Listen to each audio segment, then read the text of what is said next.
Memorial Stadium in downtown Fredericksburg for a special night for the James Monroe Yellow Jackets.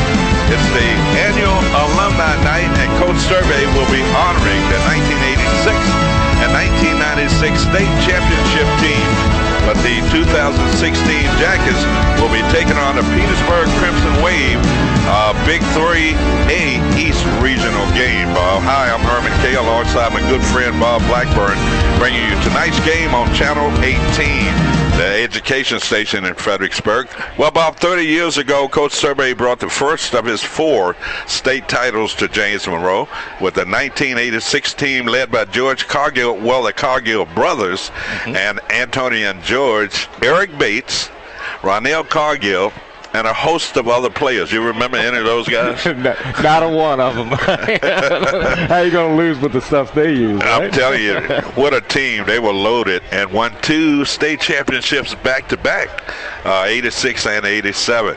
And then we're talking about another state title in 1987. R.C. Griffin and Terrell Parker led the 1996 Yellow Jackets to the 3rd title in 10 years. We were on a roll. Yeah, I remember it was so cold and so wet and so miserable when they scored that touchdown to win the game. I thought I was going to go down and hug them all. And guess what, Bob? We were there. Yeah, we were definitely there. Well, tonight, this edition of the James Monroe Yellow Jackets just hope to continue with their winning ways and stretch their winning streak to 3 games before the much-needed bye week coming up next Friday night. Last week, James Monroe raced out to a 56-0 halftime lead over Manassas Park and cruised to a 63-0 win. Quarterback Zach Davis accounted for 3 touchdowns, 2 by air and 1 by ground. The Russians are coming. So Zach had a pretty good game last week, Bob. Yeah, I was just amazed at how the Jackets had found the talented players, and boy, do they use them. So James Monroe, behind a throwing arm and running of Zach, led the Yellow Jackets to a big victory last week at home. We're talking about Zach Davis. The Yellow Jackets offense amassed over 300 yards of offense, and the Yellow Jackets defense held the Manassas Park Cougars to a -2 yards of offense. I mean, that's any defensive coordinator's dream. Yeah, right. Also, junior Divine Ford broke a 50-year-old record with a 99-yard punt return for a touchdown, eclipsing a guy by the name of Limerick. Yeah, Ted Limerick. Yeah. So that record came down last week. 50-year-old record was broken last week on that 99-yard punt return for a touchdown. Well, these Yellow Jackets may be hitting their stride in time for the playoff push. And the Yellow Jackets tonight, we got a lot going on tonight, Bob. The 1986-96 state championship game here at Alumni Night. And the big challenge for the Yellow Jackets will be tough as they take on an undefeated Petersburg ball club with a new head coach and new outlook. We looked at them out there on the field prior to the start of tonight's football game. This game will be delayed, I think, Bob, 7:10 kickoff? 7:10 is the scheduled kickoff, yeah. And, of course, our normal kickoff would be 7 o'clock. Head coach Mike Scott brings his Crimson Wave team into tonight on the heels of a 15-0 win over Kettle Run last Friday night. In Week 1, Petersburg defeated Nottoway 37-12. They are led by a 2-headed athletic pairing at quarterback. Seniors Aaron and Stanley Davis will share signal calling duties, but there is no letdown between the two. I wonder if these guys are twins. I was thinking that when I read that. I don't know whether I hope or hope not, because if they have the brotherly rival, maybe the quarterbacks who can make plays all over the field. In the backfield, expect Kadarius Lee and Upton Bailey to get the bulk of the carries for Petersburg. In their spread offense, look for Noel Page and Jordan Burwell to be the main receiving targets. Defense for Petersburg, well, they're led by senior middle linebacker Fred Raspberry. He is a great player and has earned the respect of the James Monroe coaching staff. JM offensive line will need to find Raspberry on every snap. Also on the defensive line is that Huckabee Bailey. Huckabee. Huckabee. You remember old Huckabee, don't you? Oh, yeah. Went to school with him. Huckabee Bailey is a standout. Now, will demand a lot of attention. Tonight's game is a big contest for playoff positioning, as both Petersburg and James Monroe are in the same regional pod and could face off in the postseason play. And right now, we're going to direct your attention to the flag as we hear our national anthem.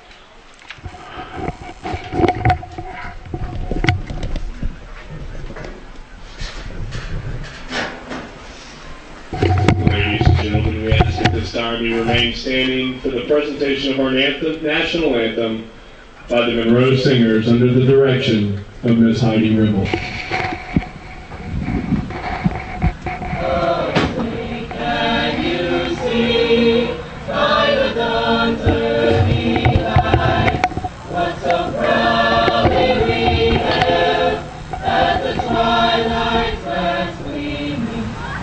Stripes and bright stars through the perilous fight. For the ramparts we watched were so gallantly streaming, and the rockets red glare, the bombs bursting in air, gave proof through the night that our flag was still there. Oh, say does that star-spangled banner yet wave for the land of the free and the home of the brave? What a pretty rendition of our national anthem from the Monroe Singers here at James Monroe. And Bob, we're just about set for high school football. We're going to have a ceremony, I guess, prior to the kickoff tonight. Some of those state championship teams from 86 and 96 will be recognized. Let's see if we can. Well, the game is running a little bit late, but we got captains from both teams going out to midfield for the coin toss. So, and videotapes for old games for just $1 apiece. So they're promoting videotapes of some of those old games. Are they really? Yeah. So the captains for respective teams are out there at midfield getting ready for the coin toss.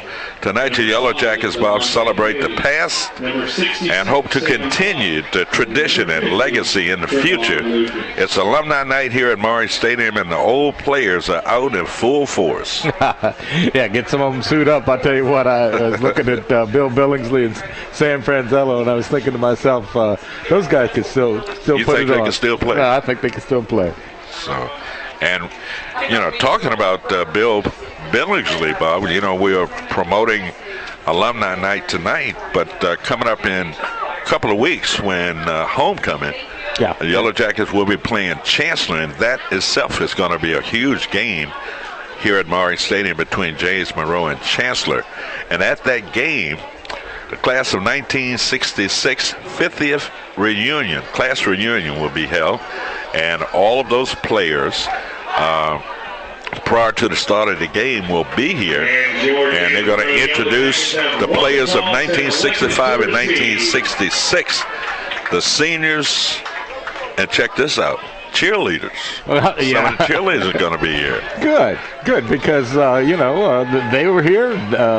They did as much as the players. The players, sure. That's right. They were a big part of James Monroe High School. Boy, it's a tradition of high school football here in Fredericksburg. Oh, it really is. I tell you what, every time I come in here, I still think this is a nice facility. It really is. And the field looks absolutely wonderful. Doesn't it? Wow. Yeah, they did a great job. We're going to congratulate James Carneal and his staff for doing an outstanding job, I guess, under the tutelage of Dr. Gordon. There you go. But they've done a great job, and we're just about set for high school football. Glad to have you tonight on Cox Channel 18 and 83 and Verizon Channel 41. And you can also check us out, JM Football, on the World Wide Web at regionalwebtv.com. Click on James Monroe Football. I do much better when I write that down. I think you do good. Do good on everything, and I sit here and just learn. Such a nice guy. Yellow Jackets will be receiving the football to open up this football game. There is your whistle and the kick. End over end kick. It's going to be taken inside the 15, 20. Pass it to the outside, up the sideline, and a nice open field tackle, but a great return, Bob. And the Yellow Jackets get the football out to near the 35-yard line. Yeah, that's a good way to start off there. I tell you what, he juked that one guy that flipped him. He might have gone way downfield. So a good return for the Yellow Jackets. Always exciting for the Yellow Jackets on punt returns, kickoff returns. So the Yellow Jackets are set on offense. Black uniforms tonight, trimmed in orange. And look at those pretty white socks on these receivers to the near side. Operating from the pistol, a swing pass in the flat. It is dropped. That's number 2. Little screen pass there, Bob. Yeah, he's beating himself on the helmet there because he should have caught that, and he had a little room there. A lot of real estate out in front of that receiver. If he could have come up with that catch, he could have gone. Could be still running.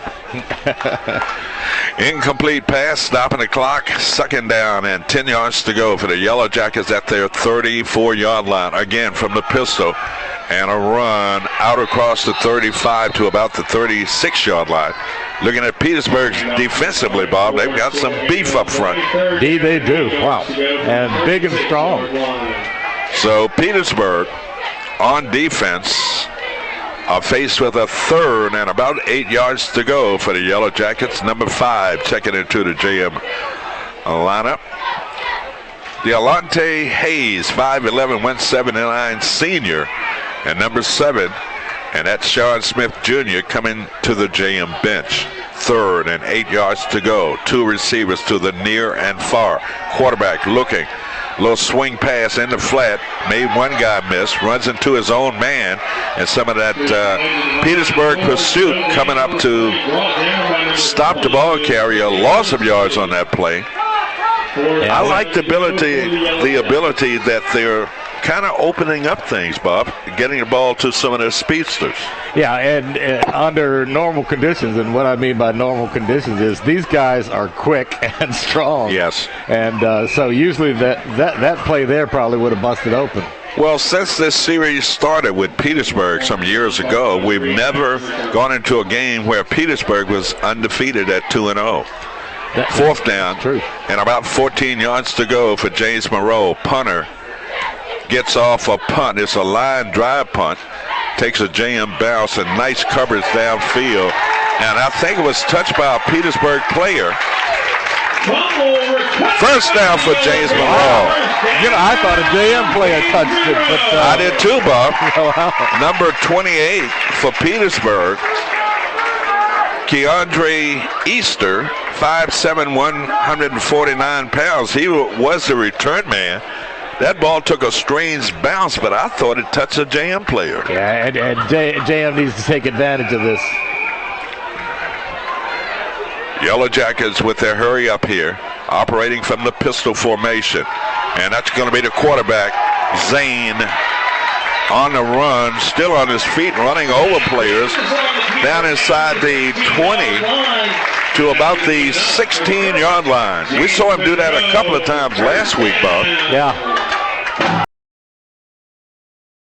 He's a good runner. He really certainly is. Zach Davis, 6'4", 175, a 10th grader. And Zach has won that starting quarterback position. Took it away from Sean Smith. Yellow Jackets movement might have been movement by Petersburg. See if somebody jumped on that defensive front.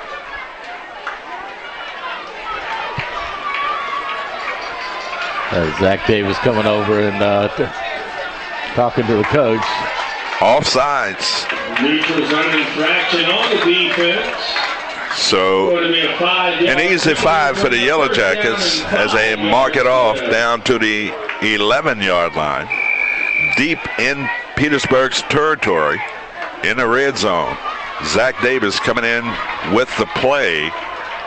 You got players split to the far side of the field, 2 to the near. One setback alongside Davis. It was movement in the backfield, but no penalty against the Yellow Jackets. And finally taken down. Ball comes out, and Petersburg gets it back. Wow, they just kind of slung him down, and the ball came out. Wow. Hand off to the bar and George fumbled. Just took it away from him. Number 3, And junior, first down, Petersburg. that ball squirted out there. And number 3 for Petersburg, Chris Garrett Jr. coming up with the fumble recovery. 9:21 to go in this opening quarter here at Maury Stadium on Alumni Night. First possession of the game tonight for Petersburg on offense. And the Yellow Jackets defense it well, runs right into a brick wall. Yeah, And no gain on that play, Bob. Yeah, that's what the Jacket defense has to do, is just show them, okay, we can do this too. They're going to give them a yard gain on that play, and they're being very courteous in giving them a yard. 2nd and 9 facing Petersburg. Quarterback from the pistol sends a man in motion, fakes the handoff, now fly pattern up the sideline, too long for the receiver. It falls incomplete. That might have led him out of bounds if he had come up with that catch. Yeah, I would think at least 1 foot would have been out on that catch. So maybe it wasn't as close as it looked like. So incomplete pass, 3rd and 9 for the Crimson Wave. Central District Region 3A East. Quarterback looking to throw again. He throws it over the head of the intended receiver. Back defending with Sean Smith. Sean could have come up with that interception, but it was a busted pattern for Petersburg. And Petersburg 3 and out, facing a punting down here on 4th down. Yeah, Sean was beating his fist against his other hand. Just couldn't get to it, could he? Yeah, he was close though, and now he's saying, I could have had that, been gone too. So good defensive stand there by James Monroe. 4th and 9 yards to go. Punter standing right around his 14-yard line. Back deep for the Yellow Jackets. High snap and was nearly blocked. And the Yellow Jackets on return. You got to get away from it. And it's going to be down by, nobody touched it. You see what they try to do? They try to bounce the ball off a JM player. They must have felt like that's what we did to them when we got that. So a little payback there. Yeah, right. So the Yellow Jackets for the 2nd time tonight in this opening quarter. And we'll just have to wait and see what kind of offense they're going to open up here with here. Last week they had no problems at all with their offensive prowess as they put up 63 against Manassas Park. Got a different team here tonight. And Petersburg with the Redskin jerseys colors tonight. Uh-oh. 1st and 10 for James Monroe from the pistol formation. Watch Smith to the near side of the field. They keep it on the ground, turns the corner, and out across the 45 to the 46-yard line. Gain of about 3.5 yards on that run around the left side. Yeah, that was A.J., wasn't it? Yep. 24? Okay, A.J. Johnson. Good back, I tell you. For 5'5". Yeah. He runs with power. Smith coming out for the Yellow Jackets. Probable passing down here for James Monroe. It's 2nd down, and we'll say 7 yards to go from their 45-yard line. Davis, a handoff and a run up the middle, nearly popped it through. Might have picked up about 3 yards on that run. That's going to set up third down. Number 7 in on the stop for Petersburg. Fred Raspberry. That's the guy we talked about in the pregame, Bob. Yeah. 6 feet, 185-pounder. He's a senior. This guy's all over the field. Gonna have to start picking the raspberries. Third down and about 3 yards to go for James Monroe from their 48-yard line. 2 receivers to the far side of the field from the pistol. Quarterback Davis looking, has all day. Go. Looking to throw the football. He's going to run it. And he slides just inside the 50-yard line in Petersburg territory. I can understand why he slid, Bob. Oh, yeah. But I also want to know why he didn't pick up that other yard. I know. At 6'4", you think he could just kind of stretch it out. So he goes down about a yard shy of picking up the first down. And Coach Survey is going to go for it here on 4th down. So 4th and 1. Facing the Yellow Jackets, 6:33 and counting down in this opening quarter. You got a receiver coming to the near side. That's Dealante Hayes, 5'11", 179. And it's going to be offsides against number 51, DeMonte Briggs. First down. He wanted to get his hands on that quarterback so bad. He did, and he was going to do it all by himself. And he went early, yeah. And it cost his team 5 yards. And just like that, the Yellow Jackets pick up the first down without even snapping the football. 1st and 10 yards to go for James Monroe. Davis, handoff, run, right side, tripped up at the line of scrimmage. And is that number 7? Trying to pick up her number there. Sean Smith, let me see if I can. For Petersburg. For Petersburg. So the Yellow Jackets, is that get a shifting of receivers and players in there for the Yellow Jackets. That's number 25 coming out for James Monroe. Sean Simon, 5'11", 200 pounds, senior. 2nd and 10 for James Monroe at the Petersburg 45-yard line. Yellow Jackets trips to the near side of the field. Fakes the handoff. Davis going to throw it, and he's got a man out there, and he makes the catch, but it's about 3 yards out of bounds. Look at him, he's saying, but I caught it. Do have to stay between the lines, guys. That's Murray on a reception. This is the 4th game of the season, and I'm still talking about players that I haven't seen in previous games. Right, and he subs freely and keeps them rolling. So 3rd down and 10 yards to go for your James Monroe Yellow Jackets. Ball at the Petersburg 45-yard line.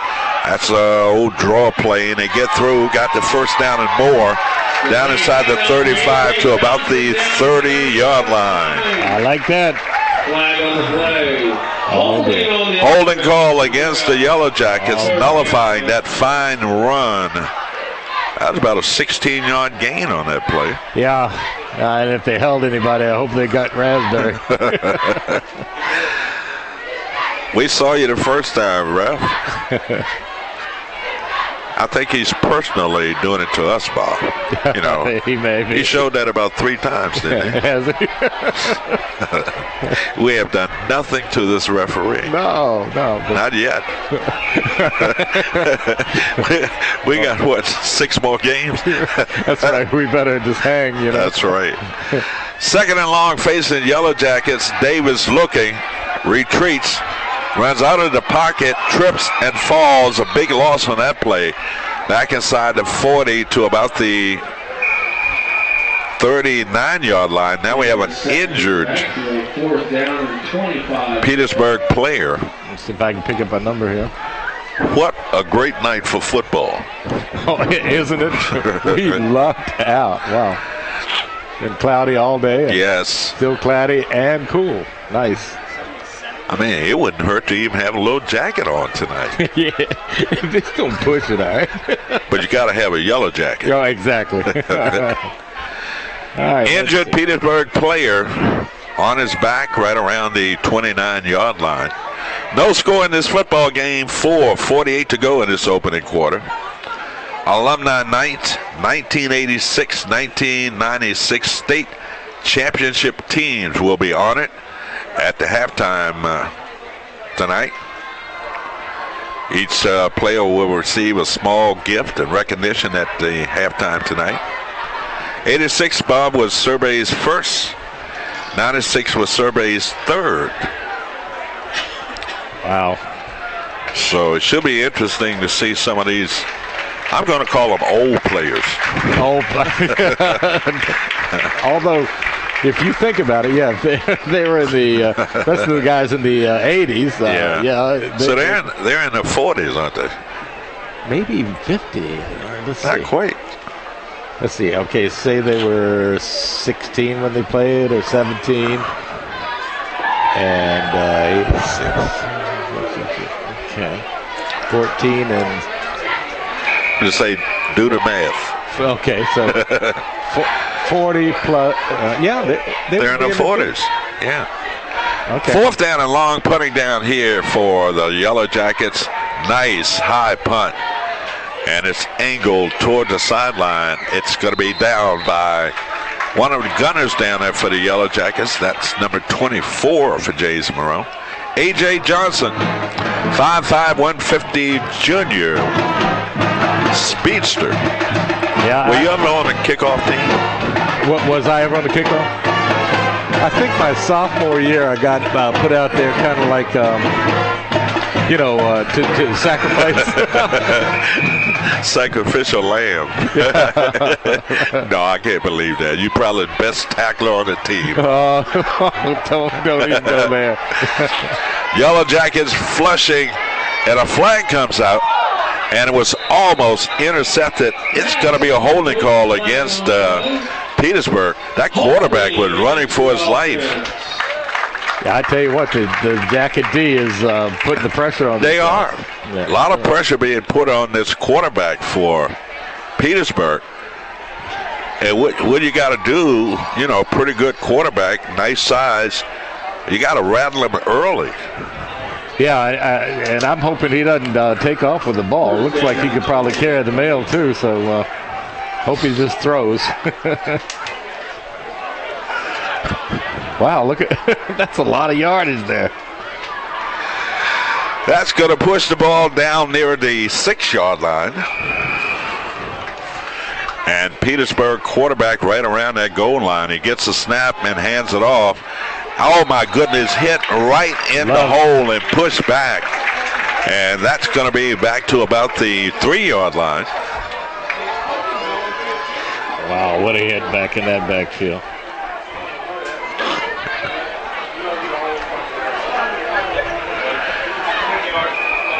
Four minutes remaining in this opening quarter, no score.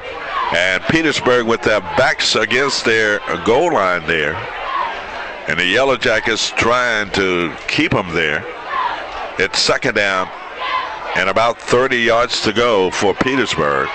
Quarterback gets the snap. It's going to be a false start against Petersburg. Somehow on the near side of the line move, Bob. Wow, Petersburg's making a lot of mistakes. Yeah. If they ever get their rhythm going and stop making mistakes, it's going to be tough for JM. But give the D credit, A lot of times if they're jumping off sides and that sort of thing, it's because they want to try to beat the Jacket D. Yeah. And they're just being quick. So that's going to be against the Yellow Jackets, Bob, but still a second and a mile and a half to go for Petersburg. That's going to push the ball out near the 10-yard line. You got trips to the near side of the field. Trips to the near side of the field, operating from the pistol, and a fly pattern up the sideline and an incomplete pass. Flag coming out looked like a good defensive play. Both players, Bob, the defensive player and the receiver have a right to the football. That was Sean Smith back there in coverage, and it looked good for me. Yeah, it did. It did for me. And the flag came out after the play. I mean, it's like, you know. And that official was out of position. Now, we've been pretty good. We've been pretty good all year, Bob, with the officiating. Yeah. I mean, honestly, haven't we?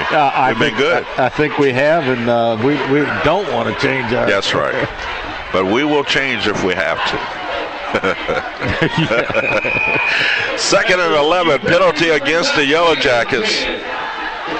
Quarterback operating from the pistol formation, and he throws a pass in right through the arms of a JM player. That's Smith again, back there playing center field for James Monroe. And Smith unable to come up with that.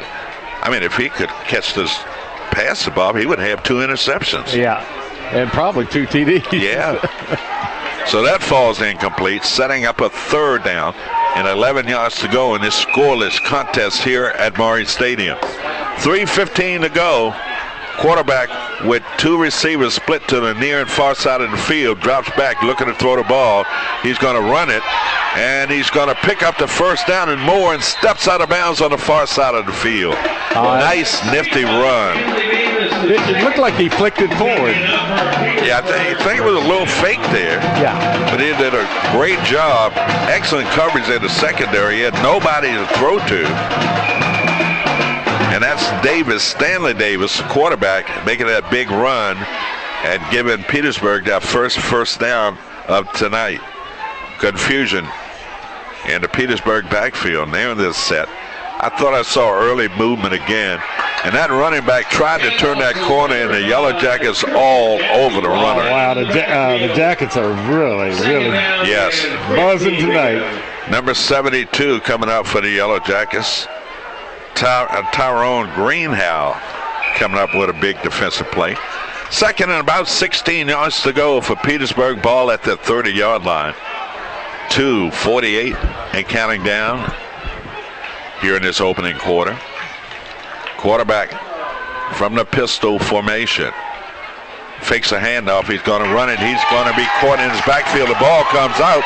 Look out, it's a live football, and the Yellow Jackets come away with it. That'll help. Yes, sir. So the Yellow Jackets caught the quarterback in his backfield, Bob.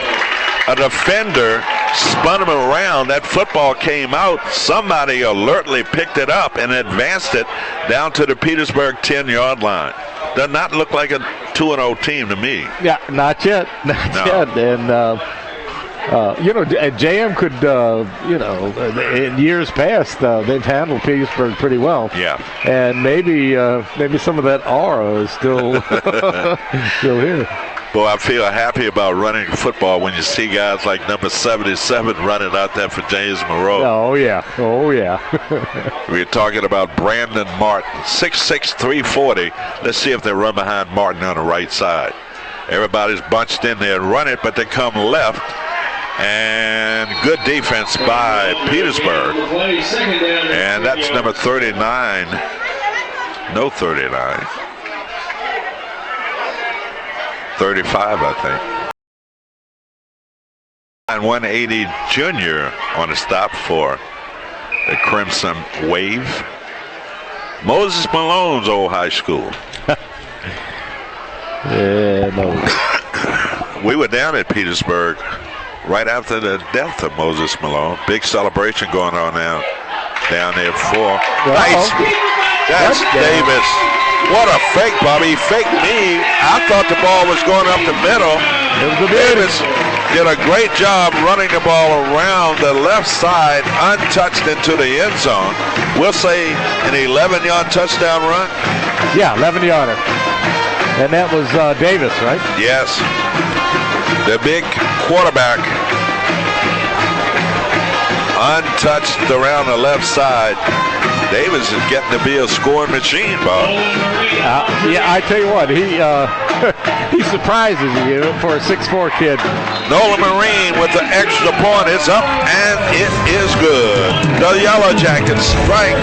Minute 45 to go in this opening quarter. Our score is James Monroe 7, Petersburg nothing.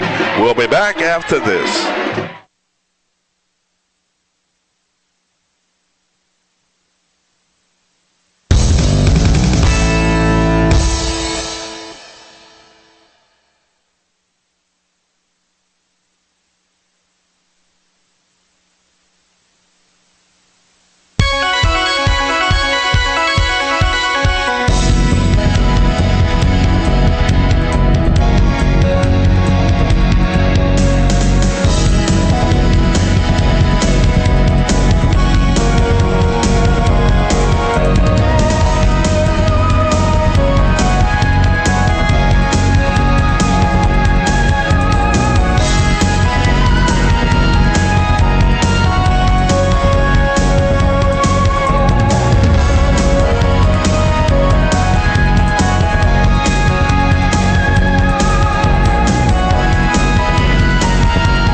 Welcome back to Maury Stadium. Minute 45 remaining in this opening quarter on Alumni Night.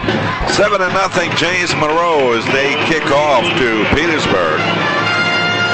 There's your kick, end over end, deep kick over the head, back inside the 5 at the 4, 10, 15, up the middle, and he's got to be taken down near the 25-yard line. Yeah, that ball looked like it was going to sail and keep sailing in the end zone. Caught it over his shoulder. Not a bad catch. Right. And so it's 1st and 10 for Petersburg at their 24-yard line. Got a lot of stuff we're trying to read tonight so that we make sure that we earning out stripes here. Fumble in the backfield. Yellow Jackets nearly coming away with that fumble recovery. Second down from the 19-yard line. Yeah, that's going to, Petersburg keeps doing it. That's going to demoralize them if they or hurt their confidence, I think. Demoralize them, plus all the mistakes and tentative things they're doing is giving James Monroe more confidence. Absolutely, and I think we feed on confidence well as anybody. Quarterback, little swing pass in the flat, and a nice tackle right at the 20-yard line. Boy, that's the way you draw them up on the chalkboard, boss. Yeah, I'm sorry, smartboard. The smartboard. That's right. We're giving our age away. We're dating ourselves. 45 seconds to go in this first quarter. And it's 3rd down and about 13 yards to go. Quarterback looking, throwing the ball. He steps up and runs it. And he slips away, bounces to the outside. And he's going to be knocked out of bounds in front of the Petersburg bench. Picked up good yards on that run, but not quite enough for the first down. Yeah, so they're going to have a 4th and maybe about 3 yards to go, I think. Yeah. Huh. Wonder if they'll go for it. I would say they'd be go for it. I'm saying if they did, I'd fire the coach. I would, I'd be tempted to. Here they come. They're in punt formation there. You got a receiver. Those are just gunners. They're going to have to get down the field, but they're going to punt it away. High punt. Shortcut, fair catch by the Yellow Jackets at their 42-yard line. 22.7 seconds to go. Now, as a quarterback, I know you're going to go for it here. Right? Absolutely.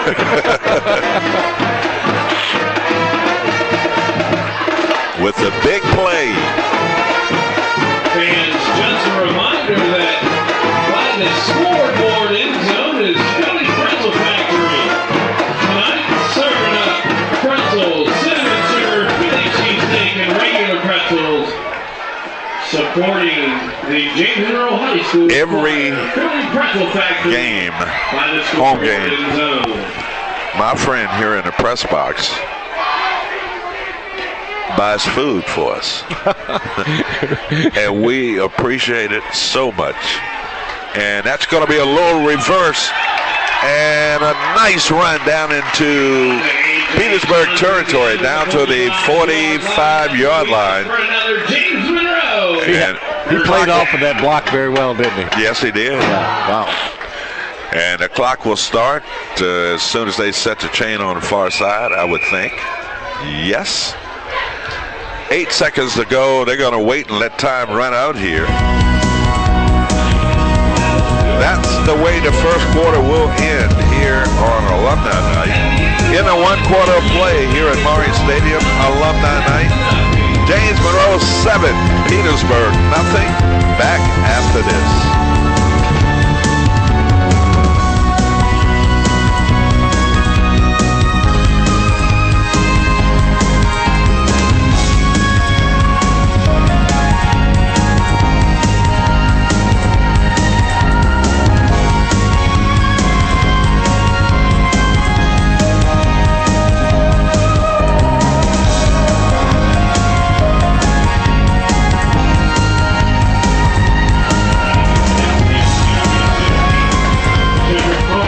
Welcome back to Maury Stadium.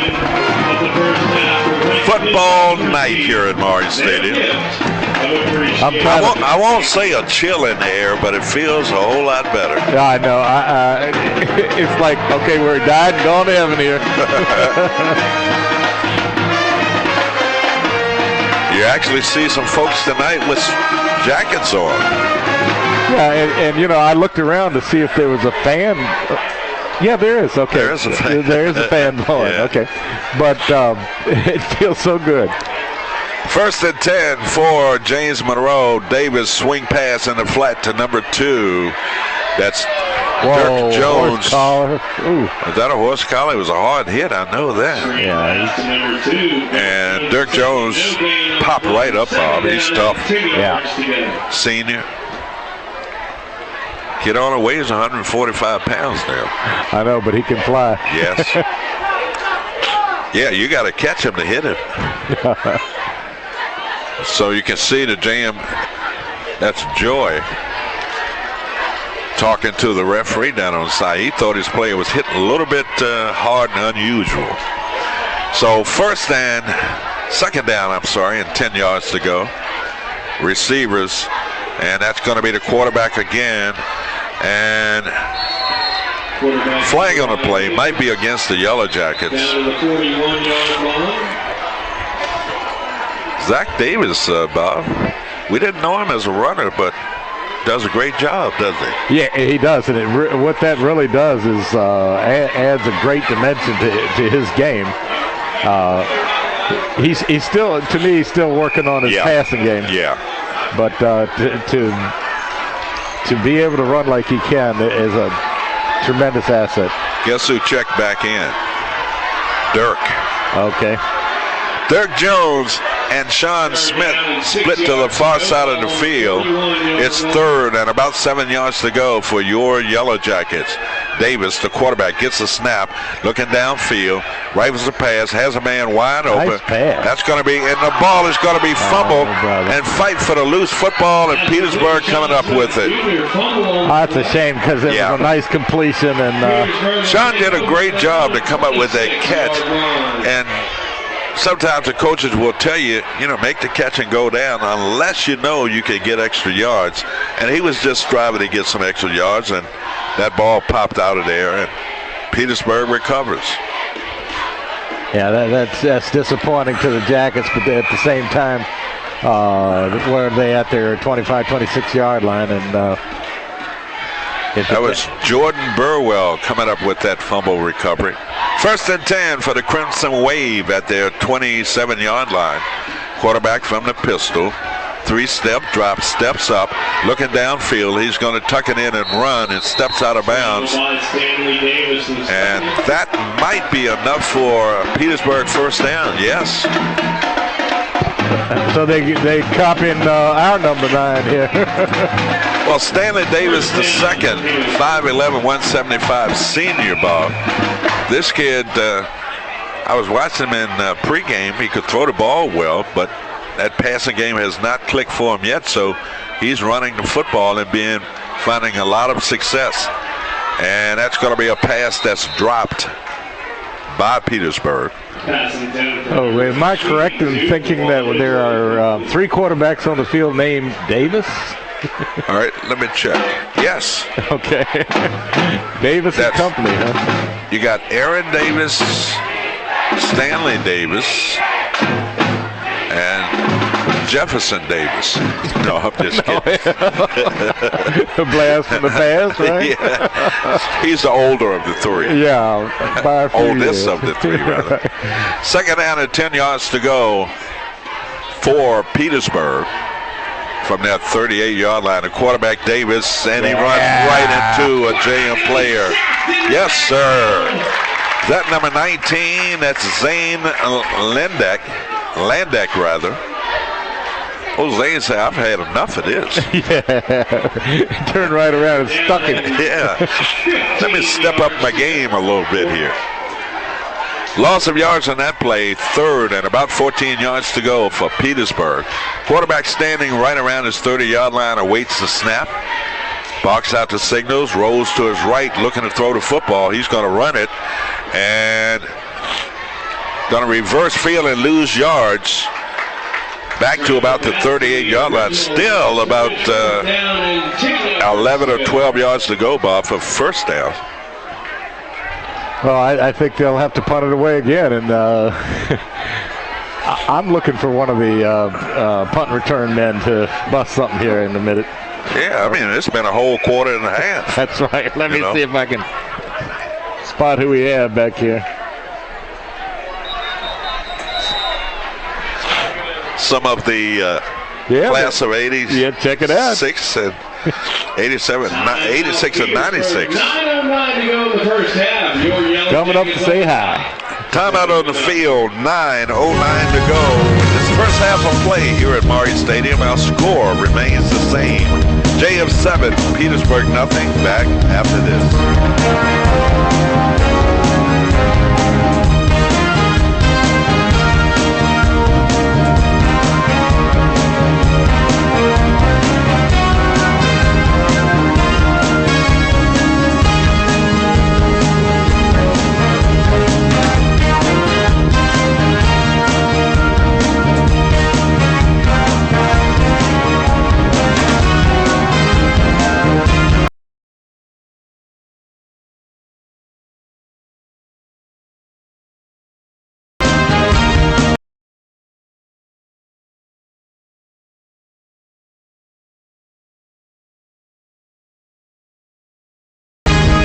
Welcome back to Maury Stadium. Going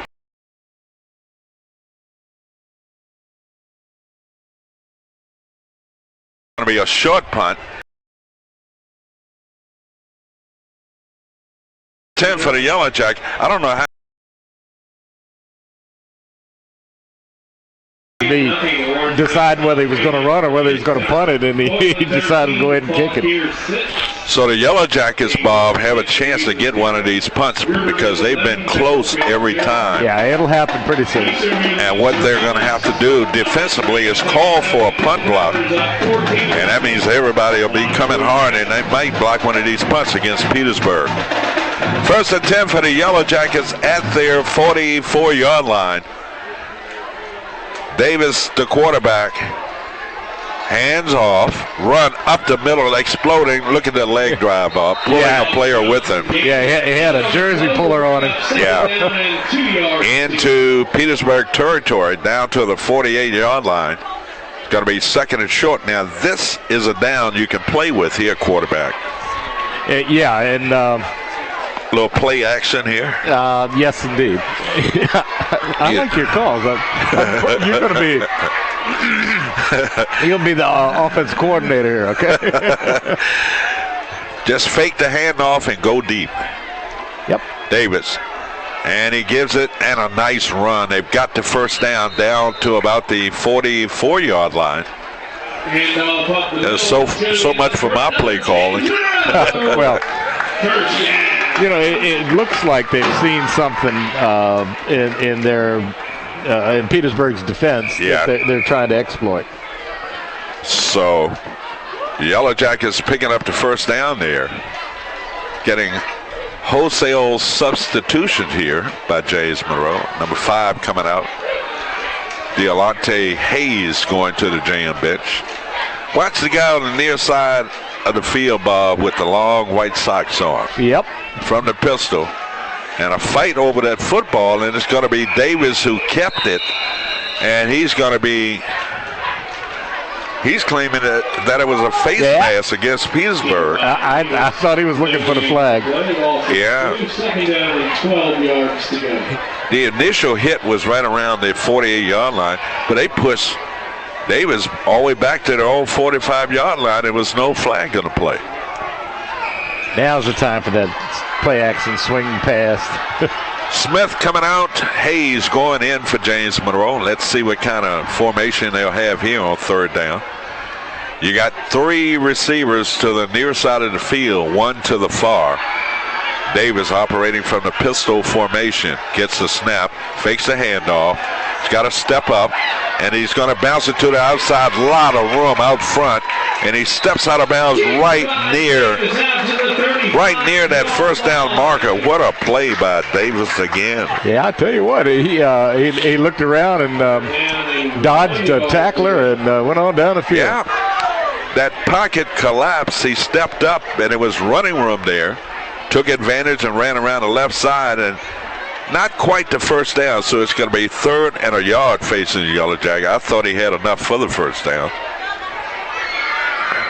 Well, these guys, when they run, Bob, they got to make sure they know where that first down marker is, because yeah, he's right over there with it. Yeah, he should have been aware of that, but then sometimes when a quarterback's running down the sidelines, he's thinking, I'll stay here as long as I can, but I don't want to get blood. And they're taking a measurement over there. Oh. And let's see. He put his hand up to give the first. Now it's going to say it's short by inches. Okay. 3rd and inches facing the Yellow Jackets. That's just how close that running play was by the quarterback. It was on the far side in front of Petersburg. They were kicking the chain and stuff. I know they were. Petersburg Crimson Wave, Central District, Region 3A East. Same conference as the Yellow Jackets. No, JM's in Conference 28. Petersburg right here, Bob. All righty. Timeout, 6:53 to go, 7-0, James Monroe. Type of game that I thought this was going to be. Did you? You know, I was thinking that maybe they might each side would score and then run it up and last one on the board. But I did not take into account the D has come to play tonight. And normally in a regular season, it's the defense that's there first, and the offense has to catch up. Right. But the Yellow Jackets the defense was really, I'm not going to say sucked. I'm going to say they needed a little work in that opening game. Yeah. Well, you know, the size of these guys is not quite as big as Dinwiddie. But Dinwiddie was just relentless. Yeah. Doesn't make mistakes. And well coached. And just executed well. You're right, Bob. Here we go. Back to live action, 3rd and inches. And it's going to be a quarterback keeper. The ball came out. And Petersburg is saying they got the ball. Oh, that would be. Yes, they did. Wow. That's a shame. That's a shame to take a timeout and do that. So fumble on the play, and Petersburg coming up with the ball. Neither team can find some consistency here. Yeah, the Jackets have taken themselves out of a couple of good drives. Yeah. And they were moving the ball against Petersburg. See how important it was for that spot on that 3rd down play? Absolutely. Yeah. So 1st and 10 for Petersburg. The quarterback, he's running around back there trying to turn this corner, and he going to be hit. He wanted to get out of bounds quickly, didn't he? Yeah, can't blame him. They had the angle on him. 2 on the play, 2nd down and 13. Loss of 2 yards on that play, 2nd and 13. You're right, Bob. This defense is really playing. And thank goodness they're saving JM so far. 6-0, 7-0. I'm sorry. 6:38 to go. First half of action here at Maury School. Quarterback Davis the second, and a run, and a nice run, and a collision out at the 45-yard line. Pick up of 14 yards on that run around the left side, and it caught the Yellow Jackets in a wrong defense. Yeah, it's funny how, a play like that, as simple as it looks like, he was not well defensed there in the beginning.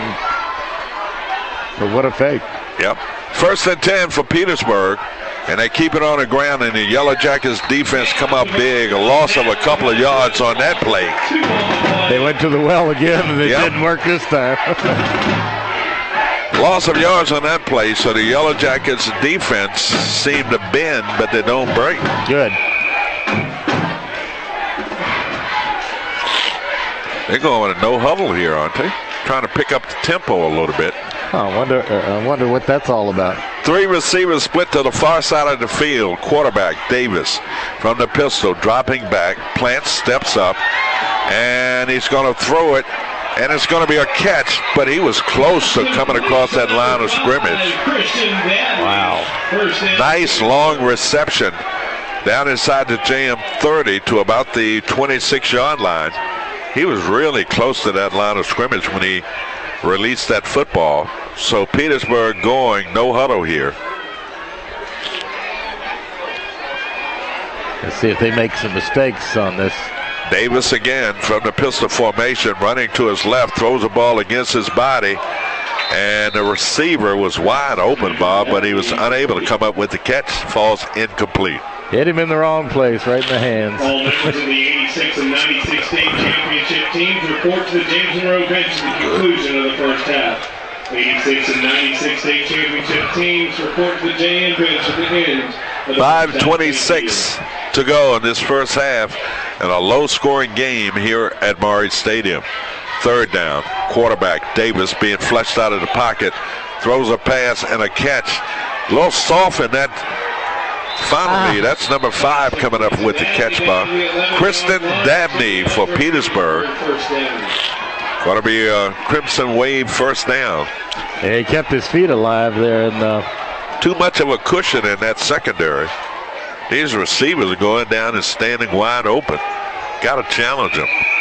Yeah, this Davis at quarterback seems to know a little better.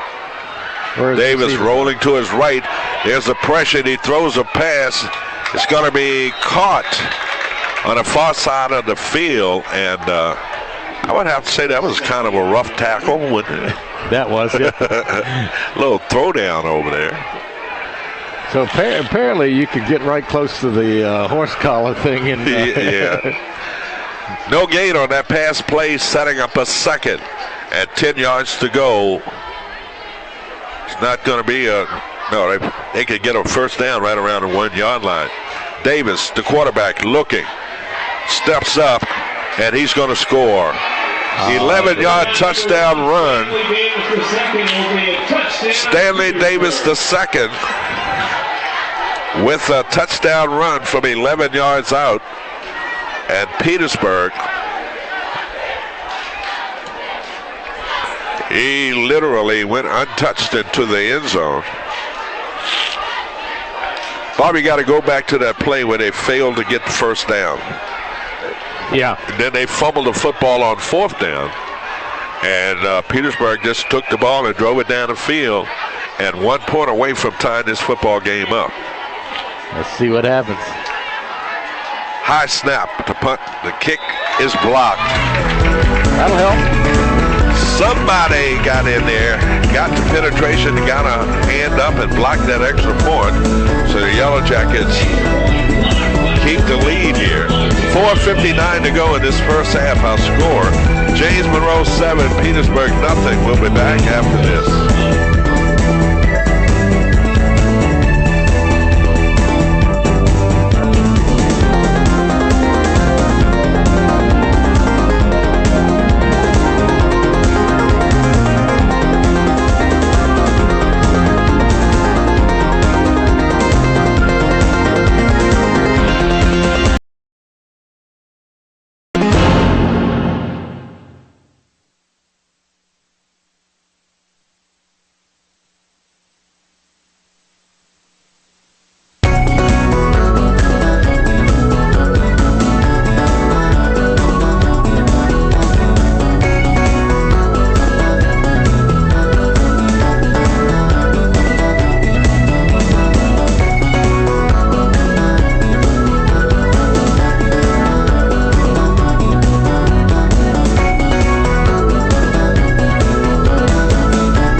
Welcome back. 4:59 to go in this first half. Been a tight ball game, Bob. Who would have thought that the defenses are stepping up? Yellow Jackets. What was that? Somebody should have been offsides. Yeah. But no flag on the play, on a return, and a nice run, still on his feet out across the 35 to about the 37-yard line. Out to the 37-yard line. The kicker approached the football and everybody stopped. Yeah. Then he started again. Somebody should have been offsides, but there was no flag on the play, and some of the GM coaches are questioning the no call there by the referee. Stop and go. I thought he actually laughing about it. Look at him. When the last time have you seen a referee laugh on the field? There's a sign when they come out the locker room, it says no laugh. It just doesn't look good, No. especially on TV. It's not becoming to a referee to laugh. He slipped a couple of tacklers. Nice hard run, still on his feet out across midfield into Petersburg territory. Yeah, they need this Divine time. Ford. First down. That's a hard run there, man. Yeah, at the end of it, I said, "Oh Lord, he's fumbled." It wasn't. It was just him getting some extra yardage. This is not science season, is it? Yes, it is. Oh, brother. Especially for me. I'm sorry. Oh, brother, it's been terrible for. I started off fine. First and 10 yards to go for the Yellow Jackets. Davis, nice run up the middle. My goodness, look at number 3 power his way up the middle. Divine Ford, 5'10", 171 junior. Another 12-yard run. He came to play tonight. Wow. Shooting out for another James Monroe. First down. I think I'm catching something, Bob. Yeah, don't let it go into pneumonia. No, that's right. You'll never talk about me. Time out on the field, 4:09 to go in this first half, and we'll keep it right here and talk about some of the things that's going on tonight at halftime. And don't forget, James Monroe class of 1966 too. Billy Billingsley and that class will have that 50-year reunion coming up at the Chancellor game. That's homecoming. I want to find out who was the guy that scheduled Chancellor for homecoming. Well, apparently the way the schedule folded out, that was it, because there's a couple of away games after that, which would have been good dates. But the good news is they play Chancellor and Cortland here at Murray Stadium. Right. And we only have 2 more home games here. That's right. In the regular season. That's right. So, Yellow Jackets taking a timeout. First and 10 for James Monroe at the 38 of Petersburg. Davis, the quarterback, trips to the far side. Davis is going to keep the football. And in a situation like this, you got to dance with who brung you. Yeah. You got to give it back to Ford. Yeah, he made a fake to him and then kept it. And it's just judgment, and you got to think in a split second. You know those old coaches, Bob, used to tell you, run it until they stop you. Yeah. Well. If something's working. Right. There's some truth to it. So Smith coming back in. That's Sean Smith replacing Deolante Hayes. And when you see Sean going in there, it might be a chance to throw the football. Yeah, exactly. Sean split to the far side of the field. Davis from the pistol formation. And again, they seem to be fighting over that football. When he makes the handoff, looks like he wants to keep it. Then the ball carrier wants it. So that makes for a fumble sometimes. Yeah. You just got to decide what you're going to do. Yeah, on a split second. No gain on that running play, setting up a third and about 13 yards to go for James Monroe. 2 minutes and 51 seconds to go in this first half. Malik Johnson just arrived in the press box, and I knew it because I saw the Secret Service. And you kind of have to get, he's caught back behind the line of scrimmage. And he goes down. And that was A.J. Murray. I don't know where the play calling has gone here now. Wow. Flag on the play. Might be a holding call against the Yellow Jackets. Well, they'll definitely decline that.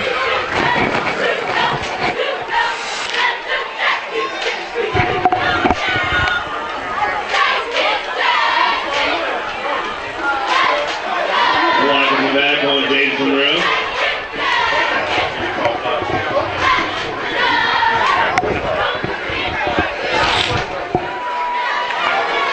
I think we were experiencing some technical difficulties for those of you that are watching the game at home tonight. And we were out for a couple of minutes or so, or less than that. 2:29 to go in this first half. Our score, for those of you that are back with us, it's 7-6 James Monroe. Fourth down for James Monroe. Bob Blackburn at their 45-yard line. Punter Marine standing back inside his 35 back to the 31. Nice snap. Good punt by. And on a return, and he fumbles the football. They won't. Sometimes that ball just won't bounce right. That was close. No return on the play. First and 10 Petersburg. 2:04 to go. In the first 10. Let's see if Petersburg, gets greedy or whatever, and throw an interception, return for a touchdown. That's kind of what I was thinking. I know you, man. I mean, I know what you're thinking. Yeah, and I'd like more than a 1-point lead at halftime. Yeah.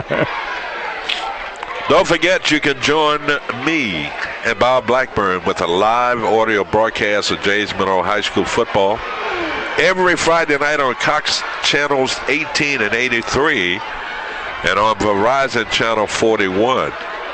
You can also check us out, JM Football, on the World Wide Web at regionalwebtv.com. Click on James Monroe High School football. First and 10 for Petersburg at their 6-yard line. Quarterback dropping back, rifles a pass. It's off target, incomplete. Wow. Interception there would have been clear sailing for the Jackets. And I think the quarterback realized that as he dropped back that I think I'll just kind of throw it away. That brings up second down and 10. And what did we say? The 6-yard line. So the Jackets looking to make a big stand here. There's the snap, and he's hands off, and looks like he's gotten a hole and out to the 20-yard line. The 20-yard line, that'll be enough for a Petersburg first down. Let him out of the hole, but it's a good play. It looked like a delay play, and the Jackets just didn't pick it up.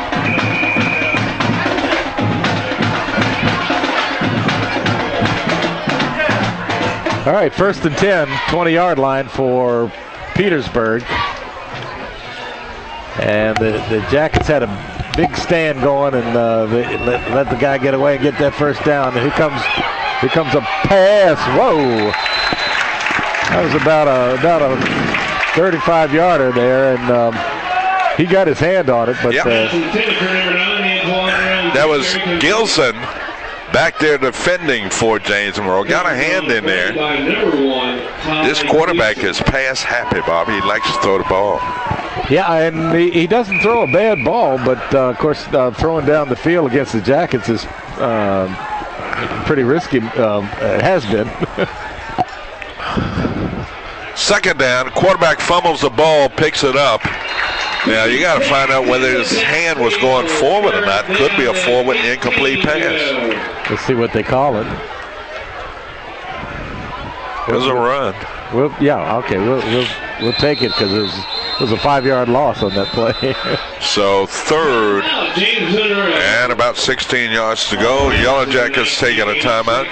You can see a videotape replay of JM football games on Cox Channel 18 and 83 and Verizon Channel 41 every Sunday at 7 o'clock. And again on... All right, let's try that again. I was bragging on myself for being able to read my own writing. Boy, was I wrong. Okay, you do it, Mr. Okay. And we are also on the World Wide Web at regionalwebtv.com. Click on JM Football Live. Then you can see a videotape replay of JM football games on Cox Channel 18, 83, Verizon Channel 41 every Saturday at 7 p.m. and on Sunday at 12 noon and 7 p.m. Perfect. Yeah, I got my glasses on, you know. Absolutely perfect. 7-6, minute 8 to go. Petersburg with a third and about 16 yards to go. Ball at their 15-yard line. Yellow Jackets need to come up with a big defensive play. Some kind of way they got to try to pin them back here, Bob. Yeah. And the Yellow Jackets moving offside. Well, it's not enough to give them a first down, but nonetheless, it's a free 5 yards for Petersburg. Somebody jumped on that line of scrimmage. I guarantee you, on this fourth down play, if they don't pick up the first down on this play, I bet they have the block on for the punt. That would be a great call, too. Third, they got a hold here, though, Bob. 3rd and 10, and the pressure. The quarterback trying to get to the outside, and he steps out of bounds out across the 20 to about the 24-yard line. So they do force a punt here. And let's see if they go all out on this punt. I certainly would. What do you have to lose? Yeah, exactly. Bring the sink. Yep. The kitchen sink. I like I don't know where that came from. No, that's an old term, and I love it. Let's see what they do. That's old football talk. Is it? Yeah. Everything but the kitchen sink. Yeah, everything but the bring the kitchen sink. And Okay. that's old football talk. And these young people that are listening and watching the game say, what in the world are they talking about? Yeah, right. Line drive punt. And that's going to be, you got to pick it up on a return for James Monroe. Reverses field. And He's going to get caught. did he lose the football? No, he's got it. I thought somebody stripped that ball out of there.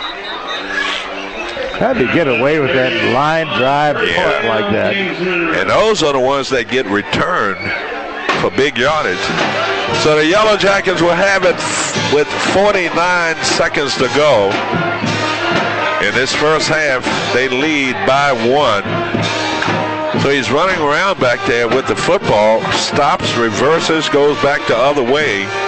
And then some of that kick coverage caught up with him, punt coverage rather. First and 10 for the Yellow Jackets. If that had been last week, he probably would have gotten away with it and come down the field. Yeah. But these Petersburg guys are pretty fast, pretty quick. We're getting a penalty against the Yellow Jackets. Well, last week, what were they saying about the referee? That was funny. I can't remember. You remember, Bob? It was something they were saying about the referee during the game.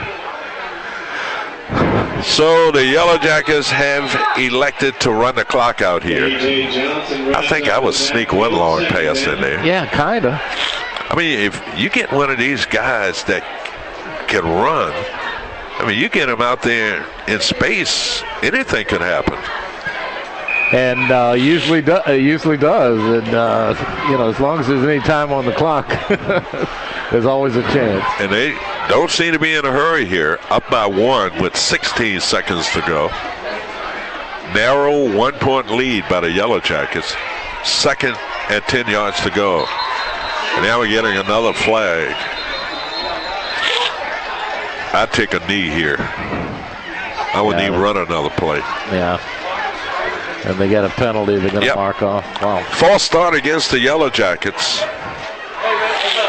All you need is one mistake here by the Yellow Jackets. Petersburg could get the ball, call a timeout, and kick a field goal. I wouldn't risk the handoff. I'd just let the quarterback just get the ball, and that'll do it. that's going to do it. At the end of the first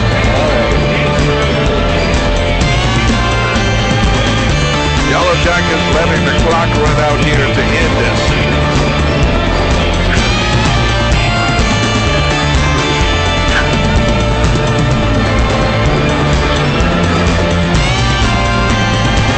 Well, strange first quarter. Jackets scored first. Looks like it might come down a couple more times. Had a couple of mistakes and gave the ball back to Petersburg. And Petersburg scored.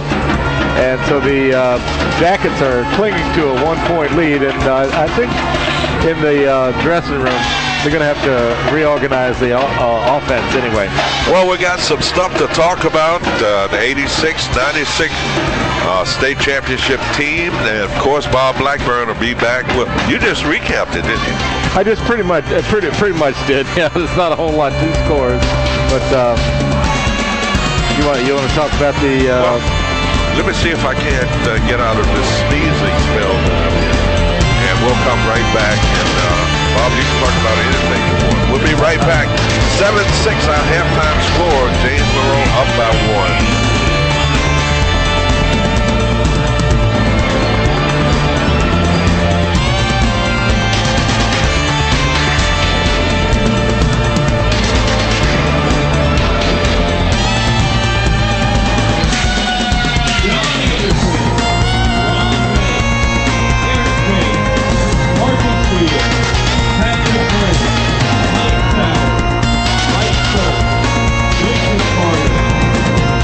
Christian, Antonio Coghill, George Coghill, Ronell Coghill, Steve Connor, Jay Daniel, Mike Day, Daryl Durant, John Edwards, Callie Farmer, Jim Fenwick, Bruce Fingerhut, Brian Fisher, Keith Harrington, Jay Hicks, Rodney Hunter, Kevin Johnson, Anthony Kay, Ron Kelsey, Ben Lorenas, Warren Lewis, Matt McGlone, Eric Noakes, Scott Pollard, Anthony Poole, Jared Pullum, Greg Randall, Mark Rowley, Brian Thompson, Charlie Thompson, John Walker, Mondell Washington, Jared Wheeler, Darrell Williams, Keller Williams, and Tom Young, the 1986 state champion Yellow Jackets.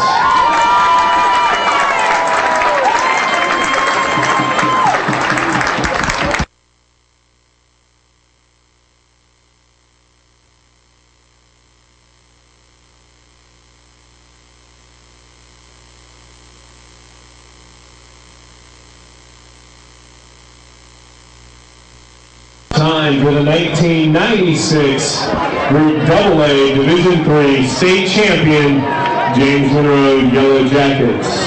Anthony Green, James Smith, Derek Carter, Trell Parker, Ricardo Edwards, Reggie Ellis, Londell Coles, Colby Edwards, Larry Catlett, Wade Henderson, Nathan Smith, Kevin Bingley, Philip Maniscalco, Tony Fairchild, Sean Garnett, Justin Snyder, Montana Hairston, Shannon Wallace, Eric Nelson, Jesse Hogue, James Hall, Tim Coleman, Terrence Ross, Billy Sinkinson, Matt Laskowski, Harry Doherty, George Mullins, Lionel Coles, R.C. Griffin, Derek Johnson, Sean Harper, Adam Covington, James Roberson, O.R. Helmick, Jamie Ibarra, Mike Friend, Eugene Cunningham, Rich Parker, T.J. Jackson, Andre Catlett, Shannon Smithers, Justin Sweeney, Reggie Hankerson, Mike Campbell, John Ellis, and Michael Thornton.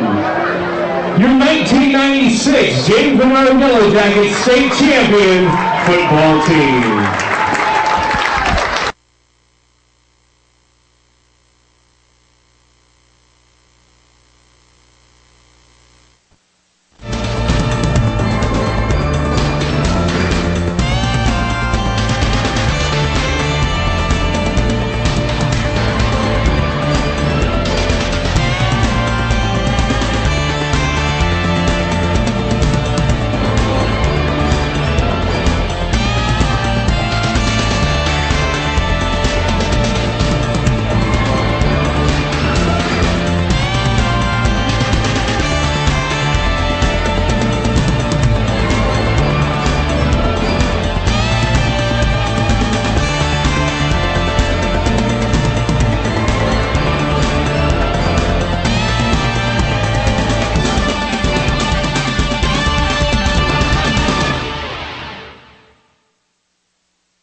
Welcome back to Maury Stadium. It's halftime, 7-6 James Monroe. And Bob, they're down on the field, and of course we hooked into the PA announcer, and we brought all of the halftime activities live with some of those players from 86 and 96. Did you pick up any of the players out there? I mean, and name-wise, I recognized almost every single one of them. Yeah. And for 86, of course, I wasn't around in 86 except for summer school. So I was so glad to hear their names again, and that they're honoring these guys, because I remember that 86 state championship game. It was right here. I think it was against Laurel Park. The Yellow Jackets won that convincingly. But then the Mud Bowl in 96. Ever forget that? I was at Spotsylvania. You remember that well. I do indeed. And that was defensive battle in the rain where the Yellow Jackets walked away with a 7-0 win. But you've got some pretty good football players down there. Some of them look like they can still play. Some look like they can't. And I'm not calling names. Well, if I were down there, I'd have to raise my hand. Sorry, time out. The all-geriatric team. Brother. With Herman Griffin and Bob Blackburn on it. Helping each other down the field. That's right. You can wheel me out. Bob, you got some information there? Yeah, thanks to Steve Franzello and for the Freelance Star. Petersburg had 6 first downs, and they had in rushing P. Vaughn rushed 6 times for 26 yards. He led them, and then in passing, Stanley Davis was 4 for 10 and 58 yards. And the Jackets also had 6 first downs. For rushing, Davis was 9 rushes for 33. The quarterback's leading in the ground game tonight. Passing also, Davis was 3 for 6 for 9 yards. And the difference, or what really haunted JM, is they had 3 fumbles. So I think look at the second half. I mean, they've been. This is an unusual game for JM. They're facing a formidable foe on the other side, but so far they've played them even on D. But the offense is yet to get on track. So and we're talking about JM offense that's very explosive. Yeah. I mean, they're coming off of 2 big games where they put a lot of points on the board. So, and we don't see a real tough Petersburg defense here tonight. It's always good to see these celebrities, Dennis Brown walking into the press box. Signing autographs? Yes. Good seeing you, Dennis.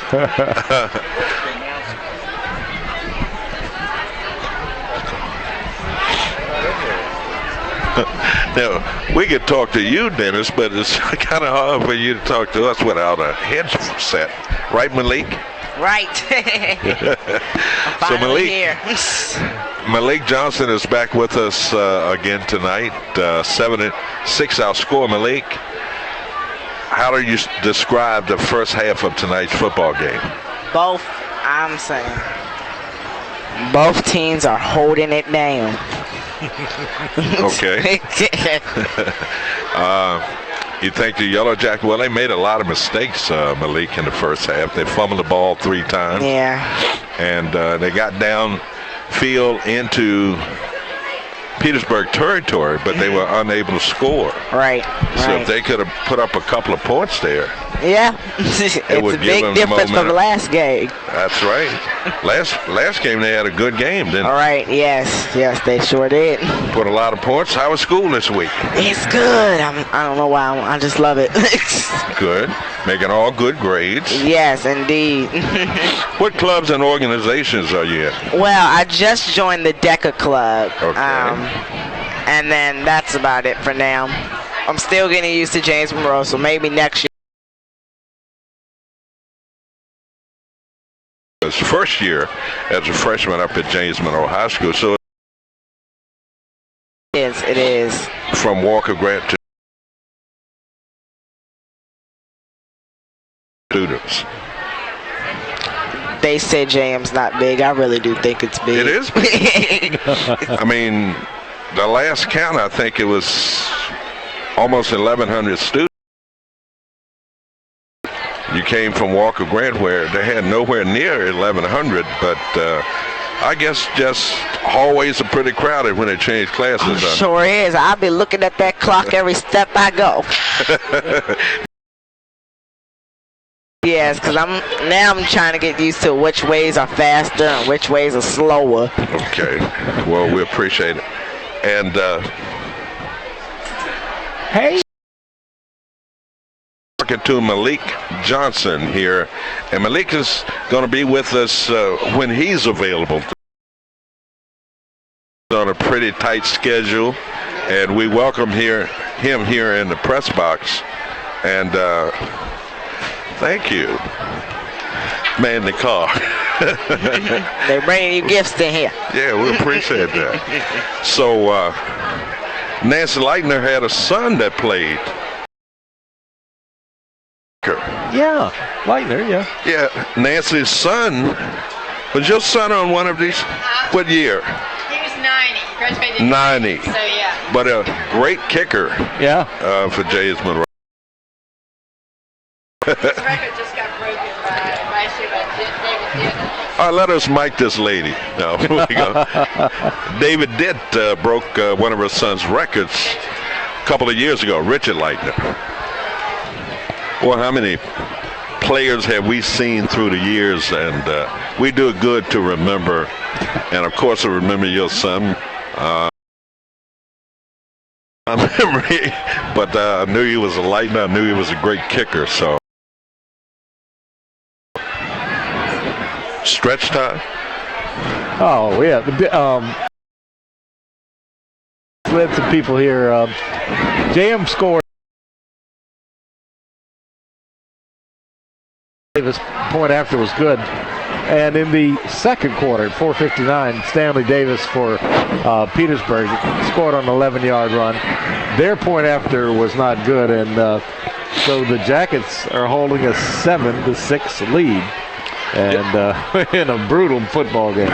It is a tough defensive battle tonight, and one bright spot. Stanley Davis II, quarterback for Petersburg. This guy seems to be able to make things happen.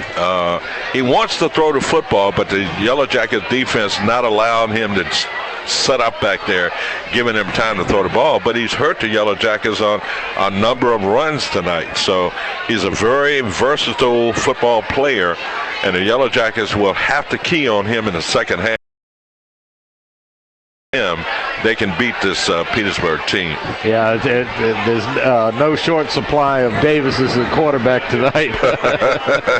We named 3, didn't we? We did. We named 3, and both of them have led their team in rushing. You know, when the quarterback leads your team in rushing, that's something to think about. Well, we can actually find 2 on the roster. That's Stanley and Aaron, and it's another Davis on here somewhere, and we jokingly said it was Jefferson Davis. You saw 3 Davises for them? We laughed at Malik. Wow. 483. I don't think Malik is fond of our comedy jokes and stuff. $150. Well, Malik, if you hang around us, it will grow on you. Yes. So we got 30 time before Petersburg is already back out there on the field. The Yellow Jackets are huddled up back around the 10-yard line. They having that final meeting before this second half gets underway. We'll be back. Start the third quarter. Halftime score. It's James Monroe hanging on to 3 in here. 7-6. We'll be back after this.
Welcome back to Morris Stadium. Yellow Jackets got to kick off to open up this football game, and right now they're kicking off to Petersburg. So the Crimson Wave, Bob, will get the football here and this open up this third quarter. Yeah, I hope Marine puts it out of the end zone. We don't want to see how fast the return men are. Week 3 Friday night games, that's tonight. It's Mountain View at Colonia Forge, Battlefield entertaining Riverbend, Freedom at Massaponax, Orange at Spotsylvania, Thomas Jefferson at Carolina. We'll talk about that article. There's a kick and he fumbles the ball, and he's going to get away and finally gang tackled near the JM sideline and pushed out of bounds, but that could have been disaster for Petersburg. Wow. You see the article in the paper, Caroline High School, Bob? I did. Yeah. Wow. Kind of feel sorry for the kids in the I program. Do. Yeah, because you come out and, you just, you got to get things turned around, and wow. Yeah. I mean, they're on the verge of one of the around. They hope they can turn it around tonight against, what are they playing, Thomas Jefferson? Yes. Yeah. Quarterback rolling out with the ball, flag in the Petersburg backfield. And it's probably a holding call against Petersburg. Yep. I tell you what, you got the eagle eye. And quarterback, you see what they're doing? They're trying to open this thing up. Yeah. Throwing a football, but somebody on that line of scrimmage held, and it's going to be a major penalty on his opening possession. The coach is probably in their locker room at the half. He's telling them how much he wants them to minimize mistakes. I want you to execute. I want you to do this. Yeah. They come right out on the first play and have a holding call on a completion. So that nullifies the completion and pushes them back inside their 10-yard line. Yeah, this makes coaches pull out their hair early in their career. So here we go. The quarterback fumbled the handoff. No gain on second down. Nice defensive play by a JM player who kind of ran laterally, wrapped up the ball carrier for no gain. So it's second down and about 20 yards to go for Petersburg. Yellow Jacket got to hold here. Yeah, this would be a great thing if they could get a punt deep here. Crucial series here for James Monroe defensively. Second and about 20 to go for Petersburg. I'm sorry. Quarterback again caught running around, gets away. Gotta get him. And he's this guy is shifty. Wow. And he's also a little scared. He ran around a lot, but he also got out of bounds quickly. So third down facing Petersburg. Big third down play here. This is Blackburn. Yes, and I'm thinking he'll probably throw with the option to run, and this could be the time that JM could pick one off. So they got to throw it here, third down, and about 18, 19 yards to go. Ball at their, we'll say, 14-yard line. You got trips to the far side of the field, one receiver to the near. Quarterback, that's Davis, dropping back, rolling to his right, rifles a pass and a catch. You got to make the tackle, and they do, so that's going to force a three and out for Petersburg. That's what they needed. I know they would love to have had him back further, but they'd take what they can get. This is the decision Petersburg made. They deferred and let JM have the ball first, and then they got the ball first in the second half and couldn't get a first down. Yellow Jackets should come out of this in excellent field position.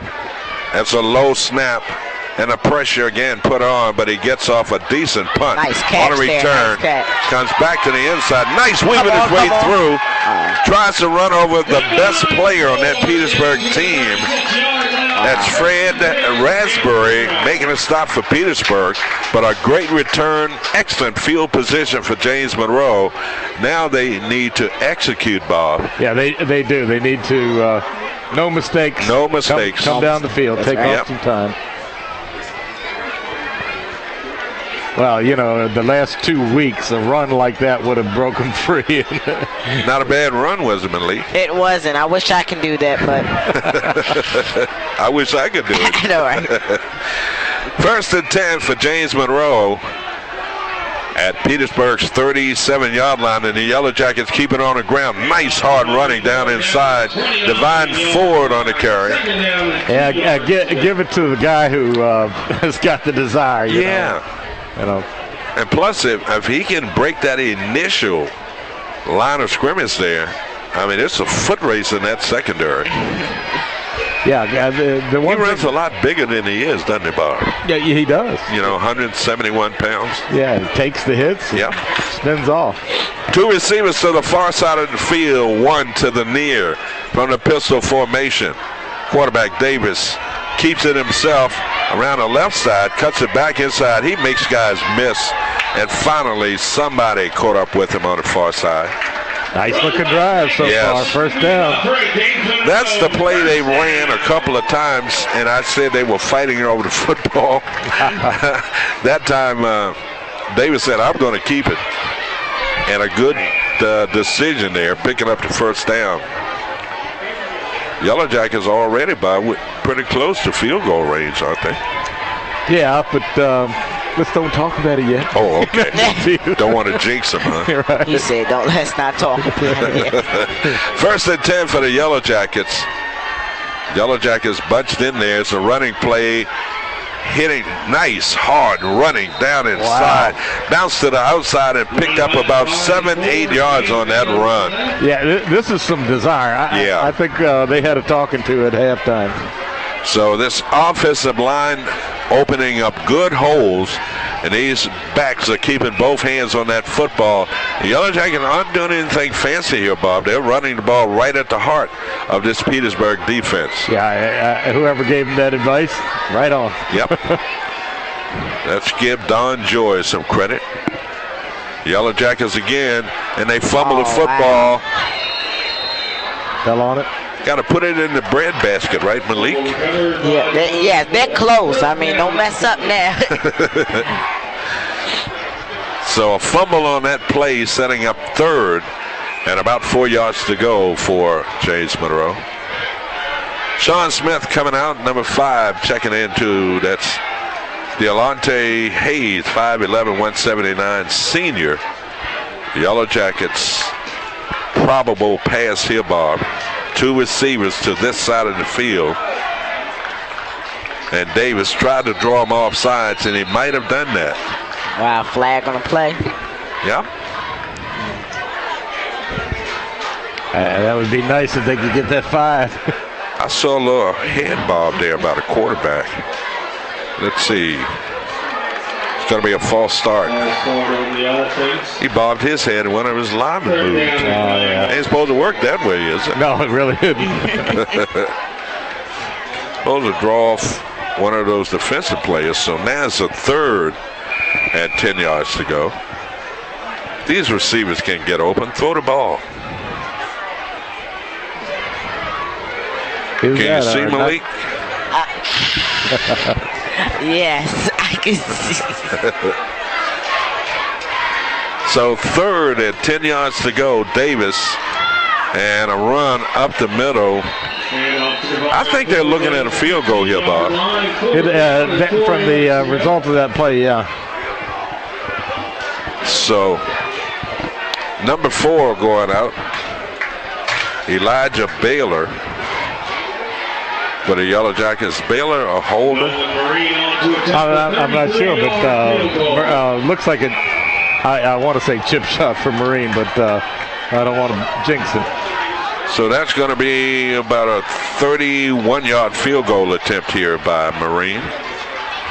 from the left hash mark. Snap to hold and kick by Marine. Kick is good. It is up, and it is good. Nice job. What we say, 31-yard field goal attempt by Marine. And the Yellow Jackets extend their lead to 4 as they go out in front by the score of 10-6. And a nice, boy, he struck that thing like a 7-iron. Yeah. I like it when there's no question about it. He just drills right into it. So the Yellow Jackets have had a long history of great running backs and great kickers.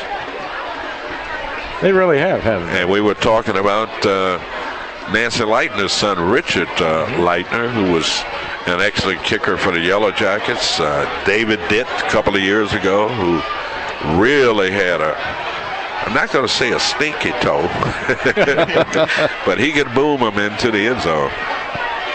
Yeah, I got. They used to say that back in the day, you remember? Oh, when you could kick the ball. Oh, yeah. Boy, he got a stinky toe. Stinky toe. So the Yellow Jackets score here in the third quarter with 6:04 to go in this third quarter. Well, they need a score. Petersburg take the lead, touchdown. And that's going to be a high end-over-end kick, and the receiver slipped and fell right at the 20-yard line. That was number 12, Tyvon Vaughn, 5'10", 170, senior on the return for Petersburg. Looking at that roster, Bob, they got a lot of seniors. Yeah, that's probably why they are playing so much better this year. Yeah, and looking down the line, they have a lot more players than them. You remember back in the day how big Petersburg used to be? Oh, do I ever? Enrollment. And they keep it on the ground. Somehow they're doing a little head hunting out there for the Yellow Jackets. Nice defensive play. I still recall a game in '68 where Petersburg and Douglas Freeman, both undefeated, played out there. They have 100,000 people. Man, it was a good crowd. I was one of them. Oh, just that matchup. Talking about that one, man, make you have chills. Yeah, wouldn't it? Second down and 11 yards to go for Petersburg at their 19-yard line. Man in motion to the near side of the field. A quarterback and a draw, but a slow development play. Flag coming out. Loss of yards on that play. And that's going to be against Petersburg. Wow, their offense is kind of sputtering a bit. Yeah. And they are talking to Petersburg. Oh, it's going to be against Petersburg. I'm sorry. Did you see that, Malik? Who that penalty was on? I believe it's going to be against Petersburg. What happened? Well, they haven't moved or they haven't moved backwards. So what are they going to? I mean, what are they doing? It must have been offset. Like that. What was the call? Let's call it offsetting, and let's go. I'm gonna let Bob do that. Quarterback steps up. That's Davis. And when the Yellow Jackets, Bob, have been burned, it's been on plays like that. But it's kind of been the same on either end. Davis is. And they declined to take the penalty. Oh, okay. They could have pushed them back, but they elected not to, thinking that they could hold. Take the down, yeah. So first and 10 yards to go for Petersburg at their 35-yard line. The Yellow Jackets leading 10-6, 4:58 to go. Davis from the handoff and a nice defensive play. Was that Lucas? What's the number? Lucas is 8. Gamarjan Conaway on the tackle. Boy, he came with shot out of a cannon on that play. What a big defensive play. Loss of 4 yards. That'll demoralize the back in a Yeah. heartbeat. Second down at 14 yards to go. Petersburg at their 30-yard line. Davis, the quarterback, gets it, rolls to his right, looking to throw the football. And he got the collision. Great coverage in that secondary. Two defenders sandwiched the receiver, and the ball fell on the ground. It was incomplete, so that's going to set up a third and long. That was close to being interference. Yep. But a great no call in that JM secondary. But that would have taken a real man to catch that one. Well, the two JM defenders collided there. Yeah. Wow. The old sandwich play. Yeah.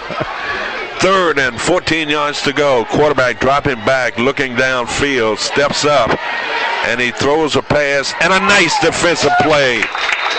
Good job. That was great defense back there in the secondary. Even though he hooked him a little bit, did you see that? He did a bit. He kind of hooked him with his left arm, but he reached around and batted that ball down. So the Yellow Jackets defense rise to the occasion. They hold Petersburg.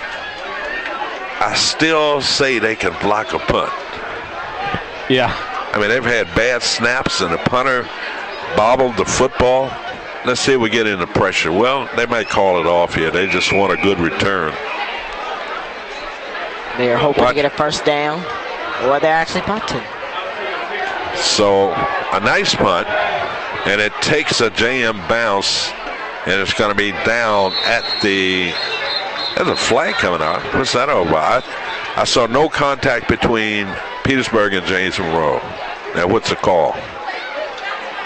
What could it be? You know, Illegal touching. That'd be the only. It's against. It's going to be holding against the Yellow Jackets. I didn't see it. I mean, I know you're getting a partisan broadcast here, but I really didn't see it. Did you? I absolutely did not. That's why I like you. I don't care what I'm not lying. They had 12 men on the field, right, Bob?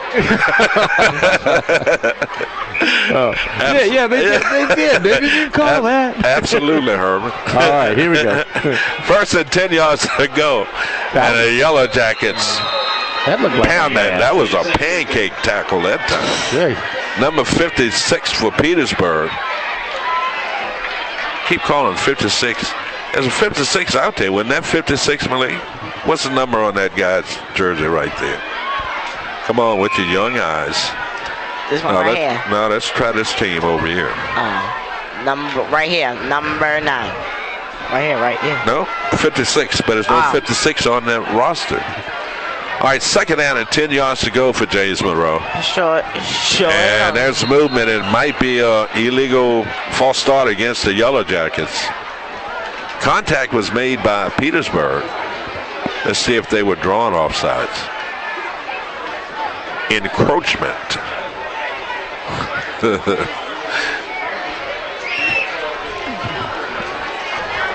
False start. Last thrown on the offense, second down and 15. Jackets can't keep making mistakes like this. You got to get the momentum up. So second down. 3 minutes and 10 seconds to go here in this third quarter. Senior night. I mean, not senior night, but I stand corrected. Let's see. Alumni night. Alumni night. Yeah, sorry. All of the players, well, not all of the players, but a lot of players coming back from 86 and 96. Davis looking downfield is going to have to hurry up and get rid of it. And he gets away, but he was drilled. The ball came out. It's going to be picked up. It's a live ball. They get a touchdown. On the fumble. Ouch. Fumble recovery. The quarterback, Davis, scrambled around, and somebody hit him and jarred that football out. And Davis lost control of the ball. And a Petersburg player picked it up, and it should be about a 25-yard fumble recovery for a touchdown. We'll just have to find out who the player was.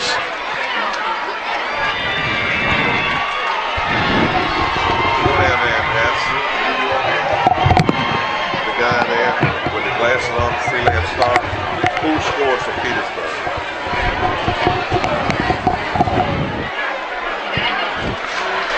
So just like that, Bob, Petersburg, they've trailed the entire football game on a 20-yard fumble recovery for a touchdown, gives them the lead here. They had an extra point blocked earlier, so they're going to go for 2 here. 12-10 the score. Petersburg trying to convert here, and it's a run, and I don't think they got in. No. So the Yellow Jackets coming up big on defense, and we'll take a timeout here. Timeout on the field, 2:36 to go in this third quarter in an exciting football game here at Maury Stadium. Our score, Petersburg out in front for the first time tonight, leading by the score of 12-10. We'll be back right after this timeout.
Welcome back to Maury Stadium, 2:36 to go in this third quarter. Booming kick on a return. Fumbles the football, picks it up at the 8-10.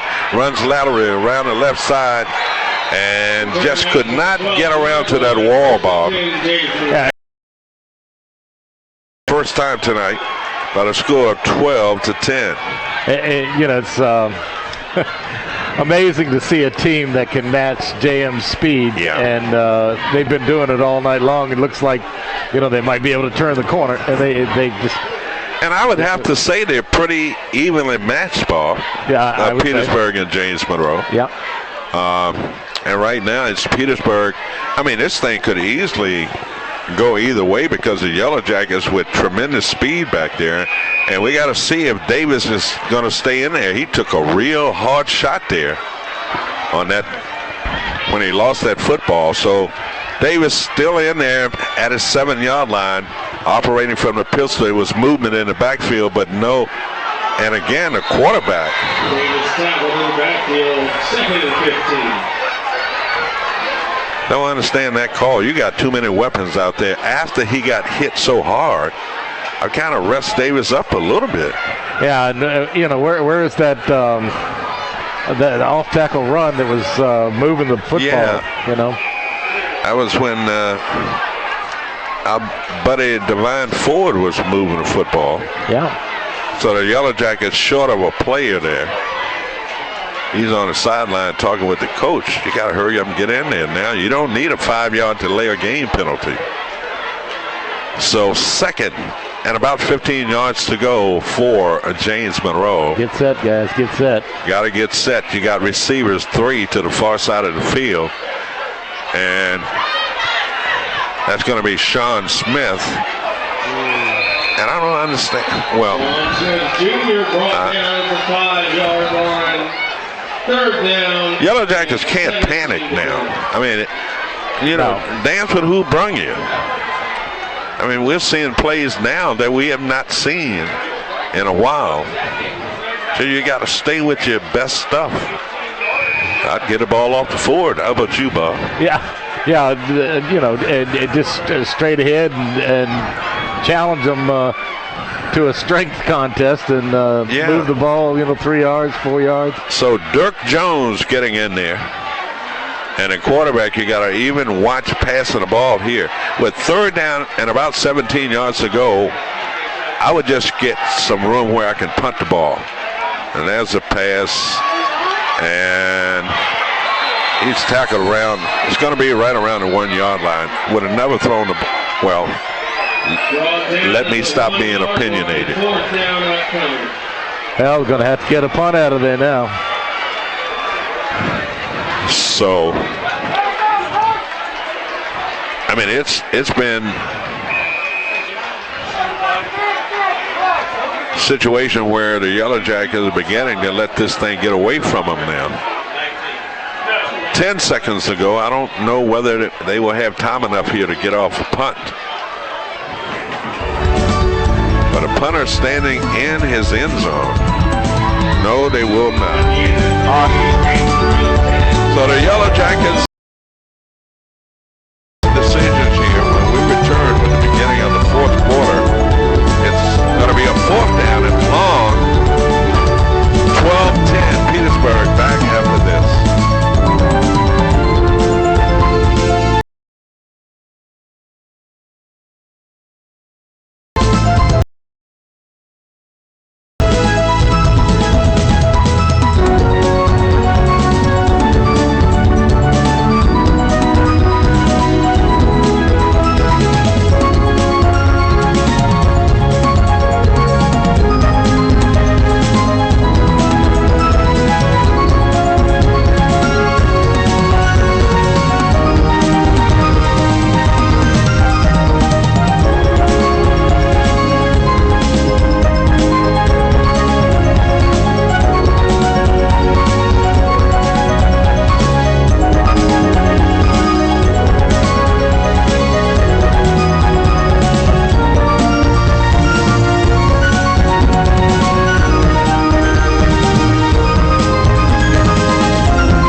Welcome back. 12 more minutes of football, barring overtime. It's 12-10 Petersburg, and the Yellow Jackets with their, well, a punter Bob is standing right at the edge of that end zone. Yeah. Make sure we got a good snap. Good snap. Oops. Gets off a punt now. Did he step out? We had a flag.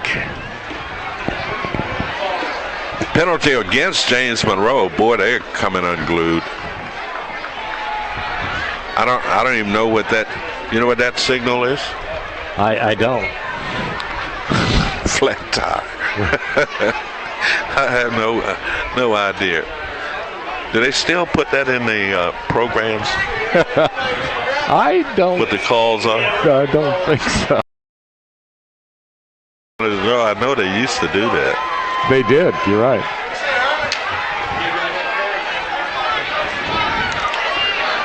There's the punt. And number 4 on a return. That's 1, 2, 3 flags coming out. I mean, you don't have to. You don't have to decleat a guy, but if you make contact, it's going to be a penalty, and that's what happened on that. Then we have an injury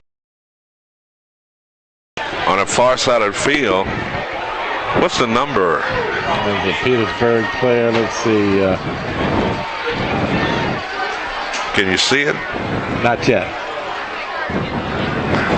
They rolled him over on his back.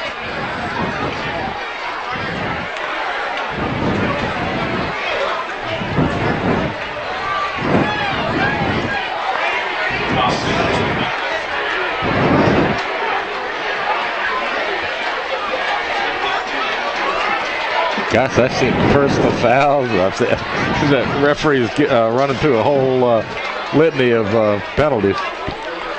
So the Yellow Jackets come into their bench, talking with their defensive coordinator, and that injured player, Bob, finally helped to his feet on the far side.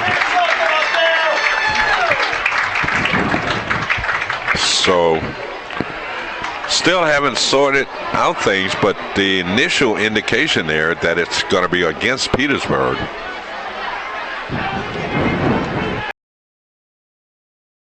Let's see.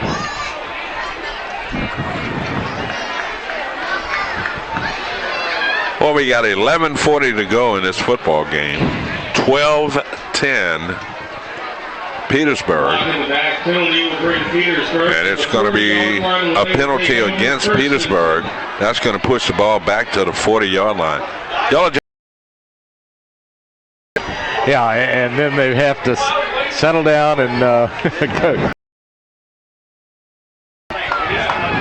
Well, they got to be headhunters out here on defense now. Yeah. So it's 1st and 10 for Petersburg at the James Monroe 40-yard line. Quarterback, Davis, he's been in there all night. He's a pretty good one. He awaits the snap, gets it, retreats, looking to throw the ball, steps up, and he rifles a pass, and it's going to fall incomplete. Had to try to do that little tightrope on the sideline, but that ball popped out of there, incomplete.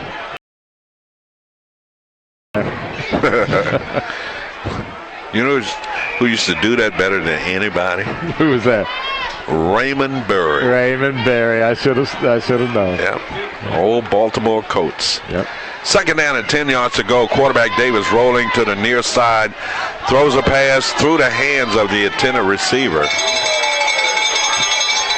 Yeah. Pass intended for number 5. He did everything right but close his hands around the ball. Right, and Cord Lucas was in his face. So Yeah. that helped. That's Dabney, the intended receiver for Petersburg. And Petersburg, Bob, making the same type of mistakes by the Yellow Jackets. I mean, it's 3rd down and 10, and they are yet to run the football. Another passing situation here for Petersburg. Quarterback Davis looking to throw the football, and he's going to get away and throws a pass. It's going to be caught, but short of picking up the first down. Gain of 7 on the play will bring up 4th down and 5 yards to go. So 11-10 remaining. I think Petersburg will go for it. Yellow Jackets trying to pick up their 3rd win in a row, and Petersburg, Bob, trying to remain undefeated.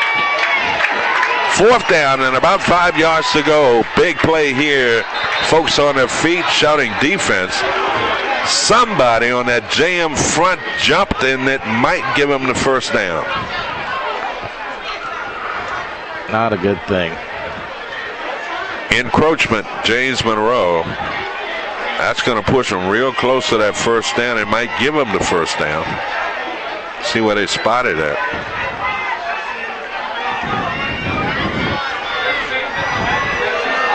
Fourth down and inches. That is short. I don't know how can you spot it like that without taking a measurement. I have no idea. In fact, probably their coach will insist on it. Offsides on defense. So, a discussion out there by the officials. I'm trying to remember, Bob, what we were talking about last week when the fans were getting on one of the referees. And I can't remember what they were saying. Maybe it's best that we don't, right? They had it out for one guy down there. We'll keep it right here with 10:48 to go. What's the night? What are we celebrating tonight? Alumni night.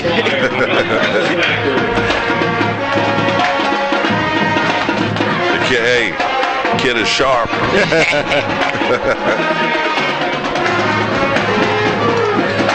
So, alumni night. Do you know anybody that was on the 86 team or the 96 team? I recognize some people. I mean, your dad was around football for years, and Yes. he knew all these players. Yes. So I thought maybe he shared some of that with you. Can't remember? No. I Okay. know some people on there. Yeah. Okay, Jack can take Incomplete over. pass. Nice defensive play, and they failed to pick up the first down. What a big play, and what a crazy play for Petersburg. Yeah, They needed that. They did, Malik. I tell you what, the Jackets were all over him. So they have 4th and inches. They roll the quarterback out. He feels pressure. He's being tackled. He gets rid of the football that falls incomplete. So at least one thing, they didn't lose yards. Okay, this is the Jackets, this make and break. They got to go here, Bob. Yeah. A long drive. We'll take it. And you got to run the ball. And you got to run it a little bit with Divine Ford, number 3. Let's see if they do that. And they keep it on the ground. They're running the football, maybe a yard, and you got to do that. Yep.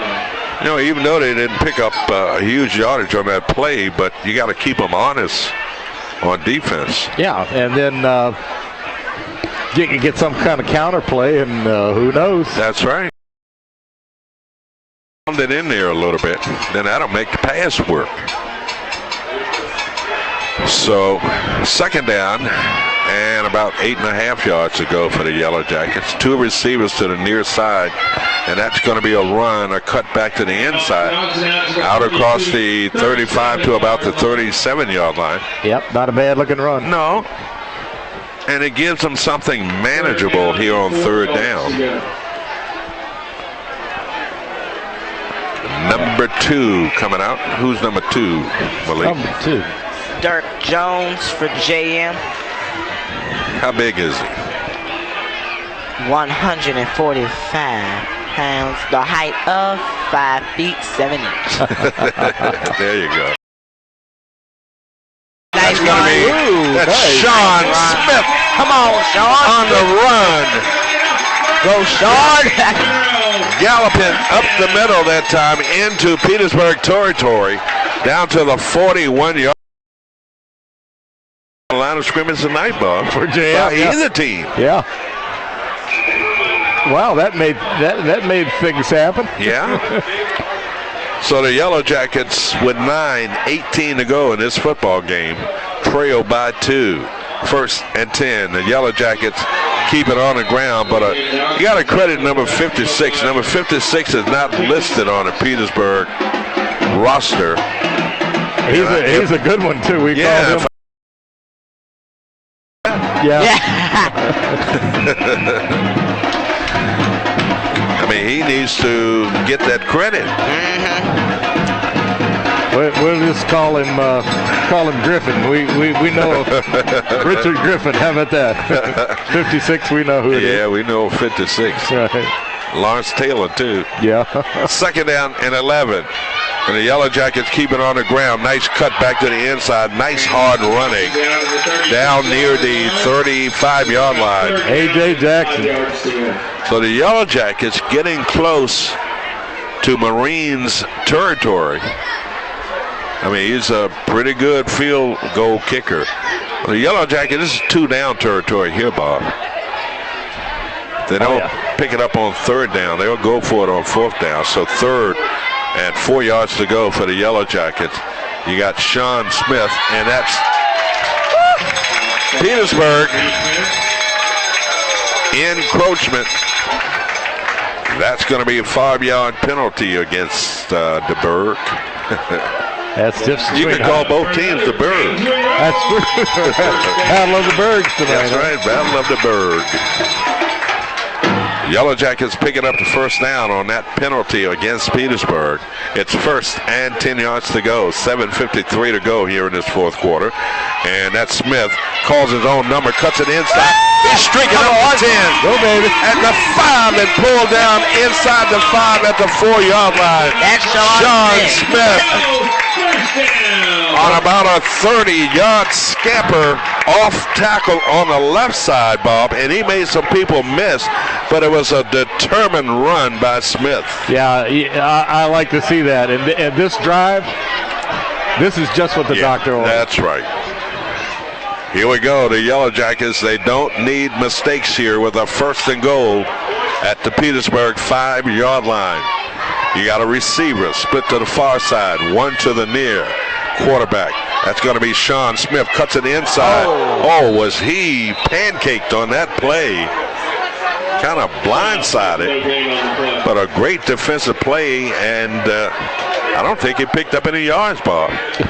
He may not have. I tell you what, he looked like he had a potential, but wow, that guy came up fast. Yes, he did. It's called closing time. Can I say it's not as hot as it was in the recent games? Yeah. Second down at 5. and goal rather from the 5-yard line. They're all bunched in there. The Yellow Jackets hurtling players. Touchdown! How about it? 5-yard touchdown run. 24, A.J. Johnson. Johnson with the touchdown. Players, Bob. He wanted it. He wanted that. He was determined to get into that end zone. 5-yard touchdown run by Johnson. Marine could extend the JM lead here. The snap, the hold, the kick by Marine is up, and it is automatic. 6:47 to go in this football game. Our score is James Monroe up by 5, 17-12. Back after this.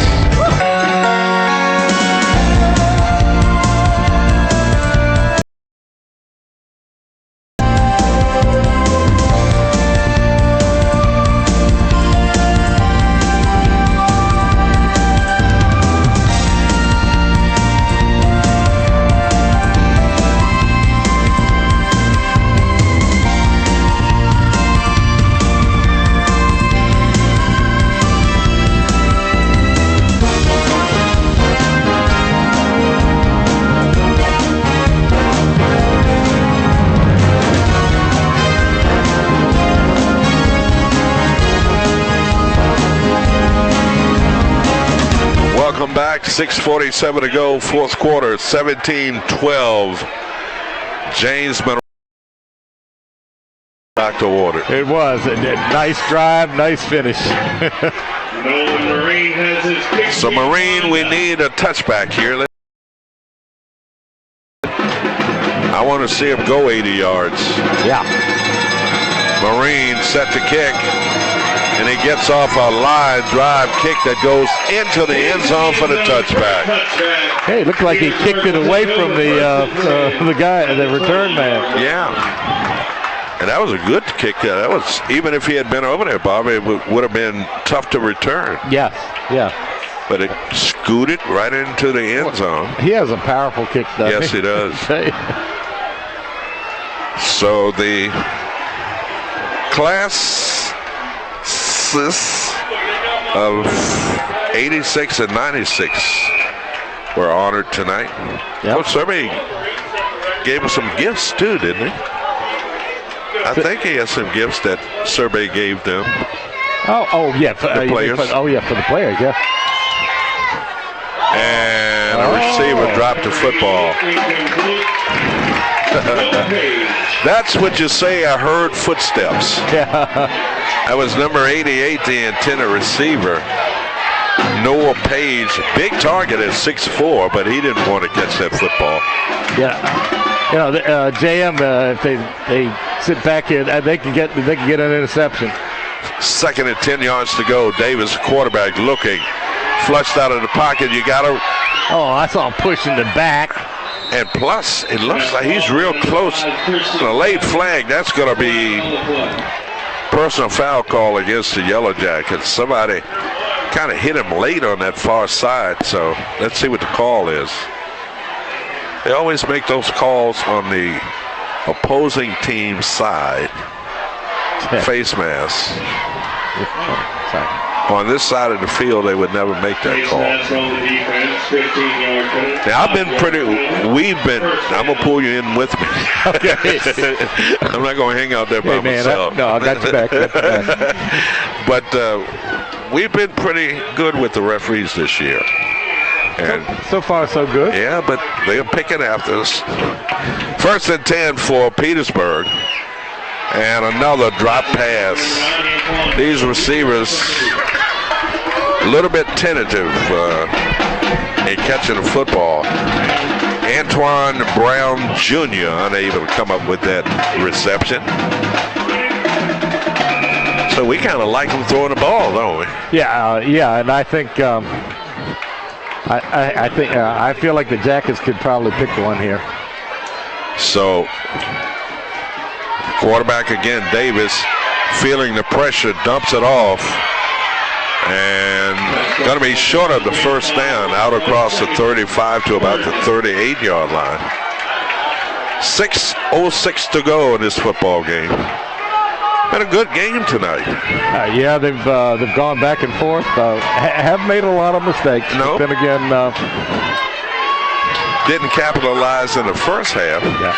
Quarterback Davis flushed out of the pocket, and he's going to run and throws a pass. It's going to be picked off. Sean Smith on a return. Sean Smith. Yes. Sean stepped in there and picked it off, 5 minutes, 30 and the defense steps it up. Great play. Yeah, and you know, Sean likes to get an interception, but he also likes to have it in the end zone. Yeah. But Sean played, you know, they had three receivers to the near side.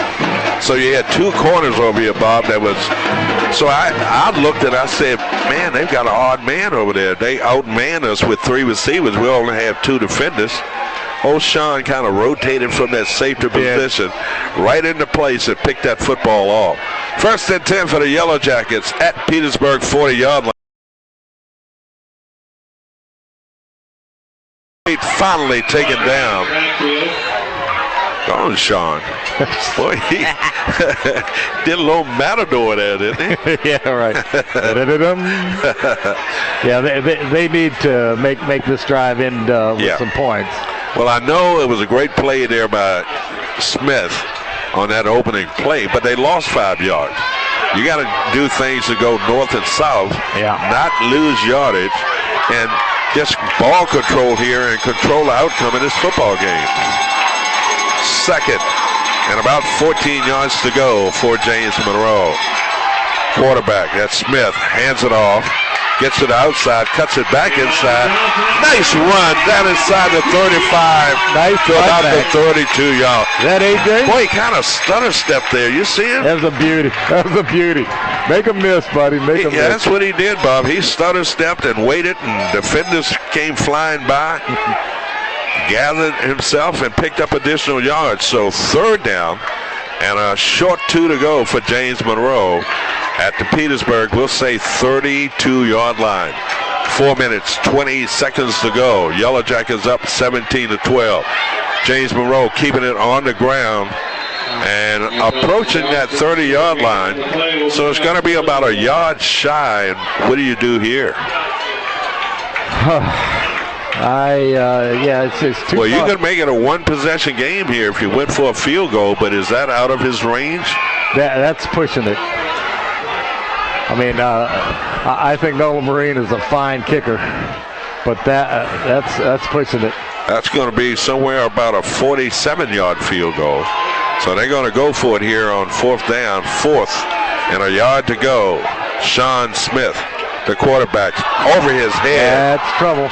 Going to have to pick it up and improvise, and he runs it up the middle. Almost got away, but he's tripped up. And that's going to give the ball. How many times have you seen it? When you need a play, something goes wrong. Yeah. That high snap. Yeah, well, these guys, this is the toughest game they've been in since the opener, and they're holding their own, but just. But you can also, Bob, well, I won't second guess. 1st and 10 for Petersburg at their 35-yard line. Quarterback, little swing pass. And the Yellow Jackets come up big on defense. Maybe a yard pickup on that play. Good job. Good job. You can let them do that all day. Now the clock is an ally of James Monroe. Ticking down, nearing 3 minutes to go. Yeah, we haven't kept track of timeouts, so I don't know how many they have. 2nd and 9 for Petersburg at their 37-yard line. Davis, the quarterback, low snap, picks it up, looking to throw the football, throws it way downfield over the intended receiver's head. Incomplete, 3rd down and 9 yards to go. He threw that ball about 45 yards. He flicked it. Yeah. It's like that. It's not like he wound it up. He's got the arm to throw it deep.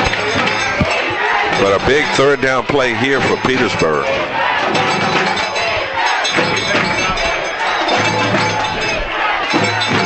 Third and 9 yards to go. The Yellow Jackets have got to come up with a big play here. Davis looking, feels the pressure, steps up, and he's going to be hit short of picking up the first down. So fourth down here. Wow, usually he'd put his head down, but he just kind of gave it up early. Yeah. Some folks made a trip up here from Petersburg following their Crimson Wave. Yeah.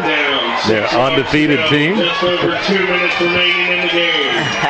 What's a Crimson Wave? Oh, that's something to do with fish and bleeding fish or something like that. Is it? I don't know. I don't know. Kicks it off the side of the foot. It takes a Petersburg bounce. Goes out of bounds somewhere around the 35-yard line. So I think we should be able to run it out here. What do you think? Oh, yeah. Yeah. All they need is one first down here. And the Yellow Jackets can put together a 3-game win streak. Petersburg looking at into the face of their first defeat of the season. Yeah, JM has to play this cool. Now. And it's nice to see the Yellow Jackets play in front of some former champions. Oh, yeah. You know? The legacy lives on. Yes, it does. First and 10 for the Yellow Jackets. And the Yellow Jackets keep it on the ground. And you got to keep it on the ground, I would think. Yeah, and I like that play call. It's kind of like and let the clock run down, too. You don't want to snap it too soon. Was that a fan? What did he say? Somehow, I don't know. I don't think we can repeat it. Oh, okay. Did you hear that, Malik? Nope.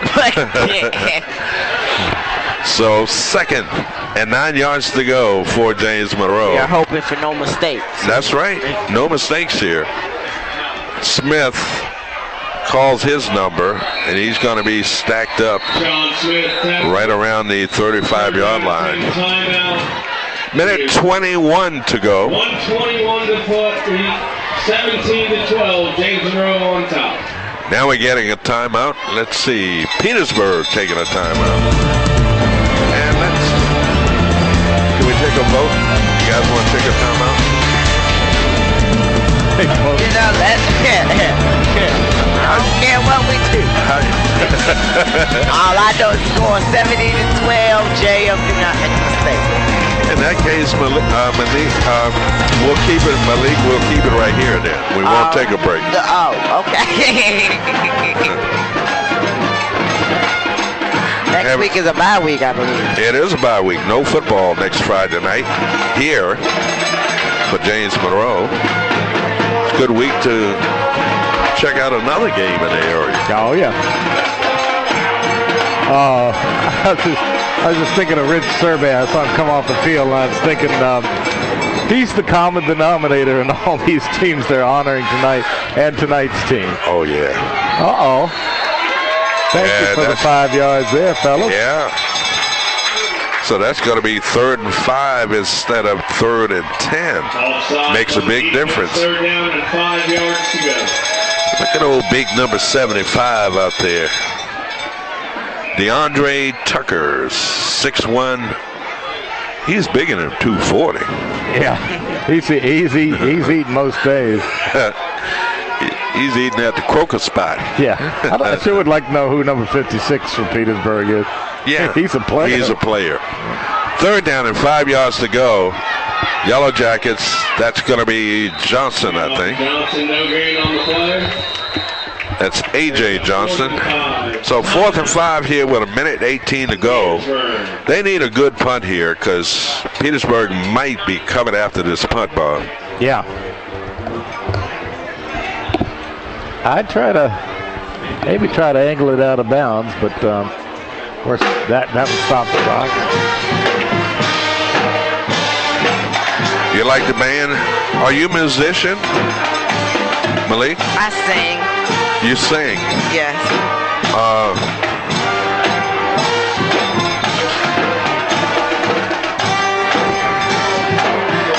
Could you break us off a little piece here? No. No, we'll wait on that. Yeah. Not when JM's doing good. You don't want to hit it. No, I'm sure it's good. Yeah. I've heard you speak at church before. Yes, I do that too. You do a real good job. Thank you. Thank you. 4th down and 5 yards to go for James Monroe. Trying to punt it. Need a good snap here. And you got to hold on that front line up front. There's your snap. Fumbles a football. Now he gets off a... And it takes a JM bounce down inside the 25 to the 24. Wow, I gotta give the punter credit for not panicking. You know what that Petersburg coach is saying? What's he saying? Let's set up a return. The guy fumbles the football and say, why didn't I have the block on? Exactly. Oh, you never know. Doggone if I do, doggone if I don't. Absolutely. Right? So he gets wrong on that play and no return. So Petersburg, 1:07 away. They need a touchdown. Yellow Jackets back in their prevent defense here. 1st and 10 yards to go. Petersburg. Quarterback Davis flushed out of the pocket and throws a pass, and it's a catch. And a hard hit on top. That's an old high-low trick. Yes, sir. 57 seconds to go. Yellow Jackets have got to put pressure on the quarterback. They do. Can't let him sit back there and pick you apart in that secondary. Let's see if we see more pressure from the JM front. And the quarterback steps up, and he throws a long pass, and is caught down at the 29-yard line. My goodness, 45 seconds to go. We've got a JM player flat on his back. Might have had the wind knocked out of him. Wow, 45.9 seconds. They're getting close. Do you risk and send and blitz? Because that opens up that secondary, so you got to be able to get to that quarterback, because you can't allow this kid to stand back there and pick you apart in that secondary. So as a defensive coordinator, what do you do? That's the oldest question in the book, isn't it? You know, you bring pressure, but then what you're doing is you're leaving your secondary a little more open. Yeah. But then you're putting pressure on your quarterback to come through, and he's a good quarterback. 45 seconds to go in this football game. Yellow Jackets up by the score of 17 to 12. Got a 5-point difference here. So a touchdown, all they need is a touchdown. Talking about Petersburg. So the Yellow Jackets have got to make some big defensive plays here. Yeah, I'm trying to get a number here, and I hope that's not Sean Smith down. I think it is. Is that number 7? Sean Smith, and looks like an old leg cramp, Bob. And we have not seen as many leg cramps tonight because of the weather. He has an extra week to rest. He's trying to walk that thing out. Here we go. JM fans are on their feet. 1st and 10 yards to go for Petersburg. Quarterback Davis. And Davis steps up.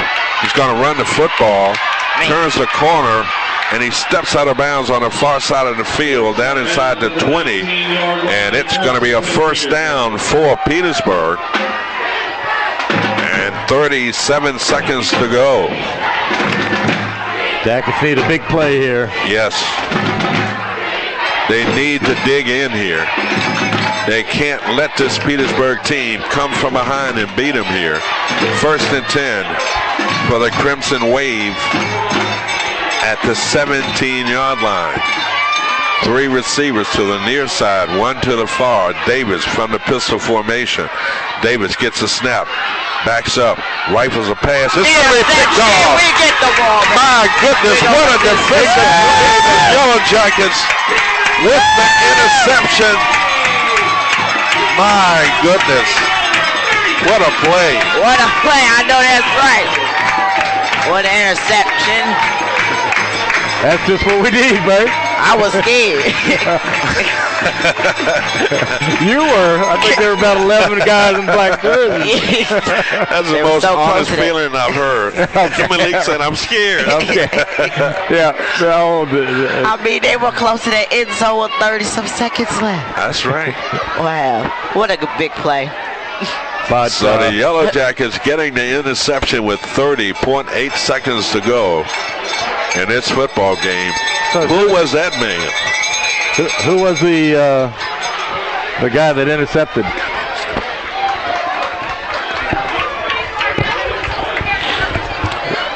So the Yellow Jackets can take a knee here, Bob.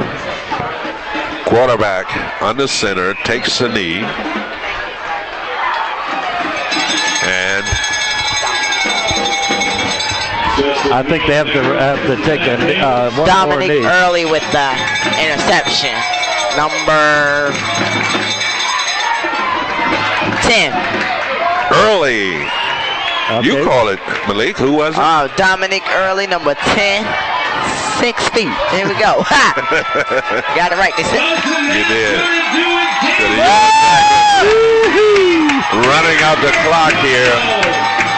That's the end of the game and an exciting win here at home for James Monroe. They've won 3 in a row, Bob, after a devastating loss to open up this season. So the Yellow Jackets on a win streak here, and Petersburg losing their first game of the season. Final score, James Monroe 17, Petersburg 12. I'll be back, and Bob Blackburn will wrap it up, put a bow on it right after this timeout.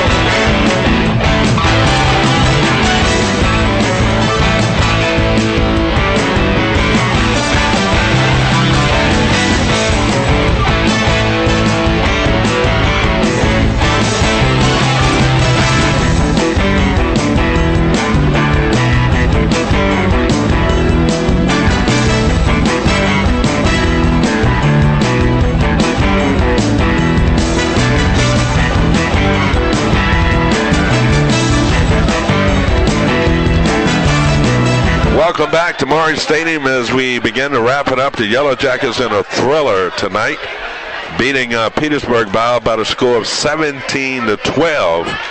And just like that, before the break, the bye, the Yellow Jackets have ripped off 3 wins in a row. Yeah, and tonight was a big test for them, and I think they won it on sheer will. 2 key interceptions. And one of them resulted in a score eventually, and then the other one stopped Petersburg on their last drive. And wow, what key plays. Anyway, the Jackets were the first ones on the board at 1:45 of the first quarter on an 11-yard TD run by Zach Davis. Point after was good. James Monroe 7-0 into the first quarter. 4:59 in the second quarter. Petersburg struck back. Stanley Davis made an 11-yard run, and their point after was no good. The Jackets remained with a 7-6 lead, and in the second half, Jackets came back out and drew first blood at 6:04. There was a 31-yard field goal by Nolan Marine. And then Petersburg came back, took the lead at 2:36 of the third quarter with a 27-yard fumble recovery by Chris Jones. Point after, again, was no good. And Petersburg had taken a 12-10 lead. But JM scored once in the fourth quarter, and that's what they needed. 6:47 in the fourth quarter on a 5-yard TD run by A.J. Johnson. Point after was good. And the James Monroe Yellow Jackets escaped with a 17-12 victory over Petersburg. They got out of Dodge. 17-12 our final score. Thank you, Bob, for all of the highlights of tonight's game. But the Yellow Jackets win their third game in a row as they beat Petersburg tonight by the score of 17-12. So next week, next Friday night, we have a bye. And that means that we won't be here next Friday night. Where are we going to go next Friday night? think it's Friday So the night. owners, Yeah. No kidding. that sounds like a bet. It does But to the me. following week, we will be on the road. We travel down to Essex to take on pretty good regular season team. We're talking about Essex. They make the playoffs all the time. They single A school, not the Bob. What we once knew as single A. Yeah, and it seems to me to be a large single A school, but Yeah. then they're a powerhouse, and what are they? They've only lost one game. Yeah, and it was King George, I think, that beat them. Am Yeah. I correct? That's correct. Yeah. Well, that's going to pretty much do it for us here. Check that bottle. 17-12 our score, and the Yellow Jackets pick up that third win on the season.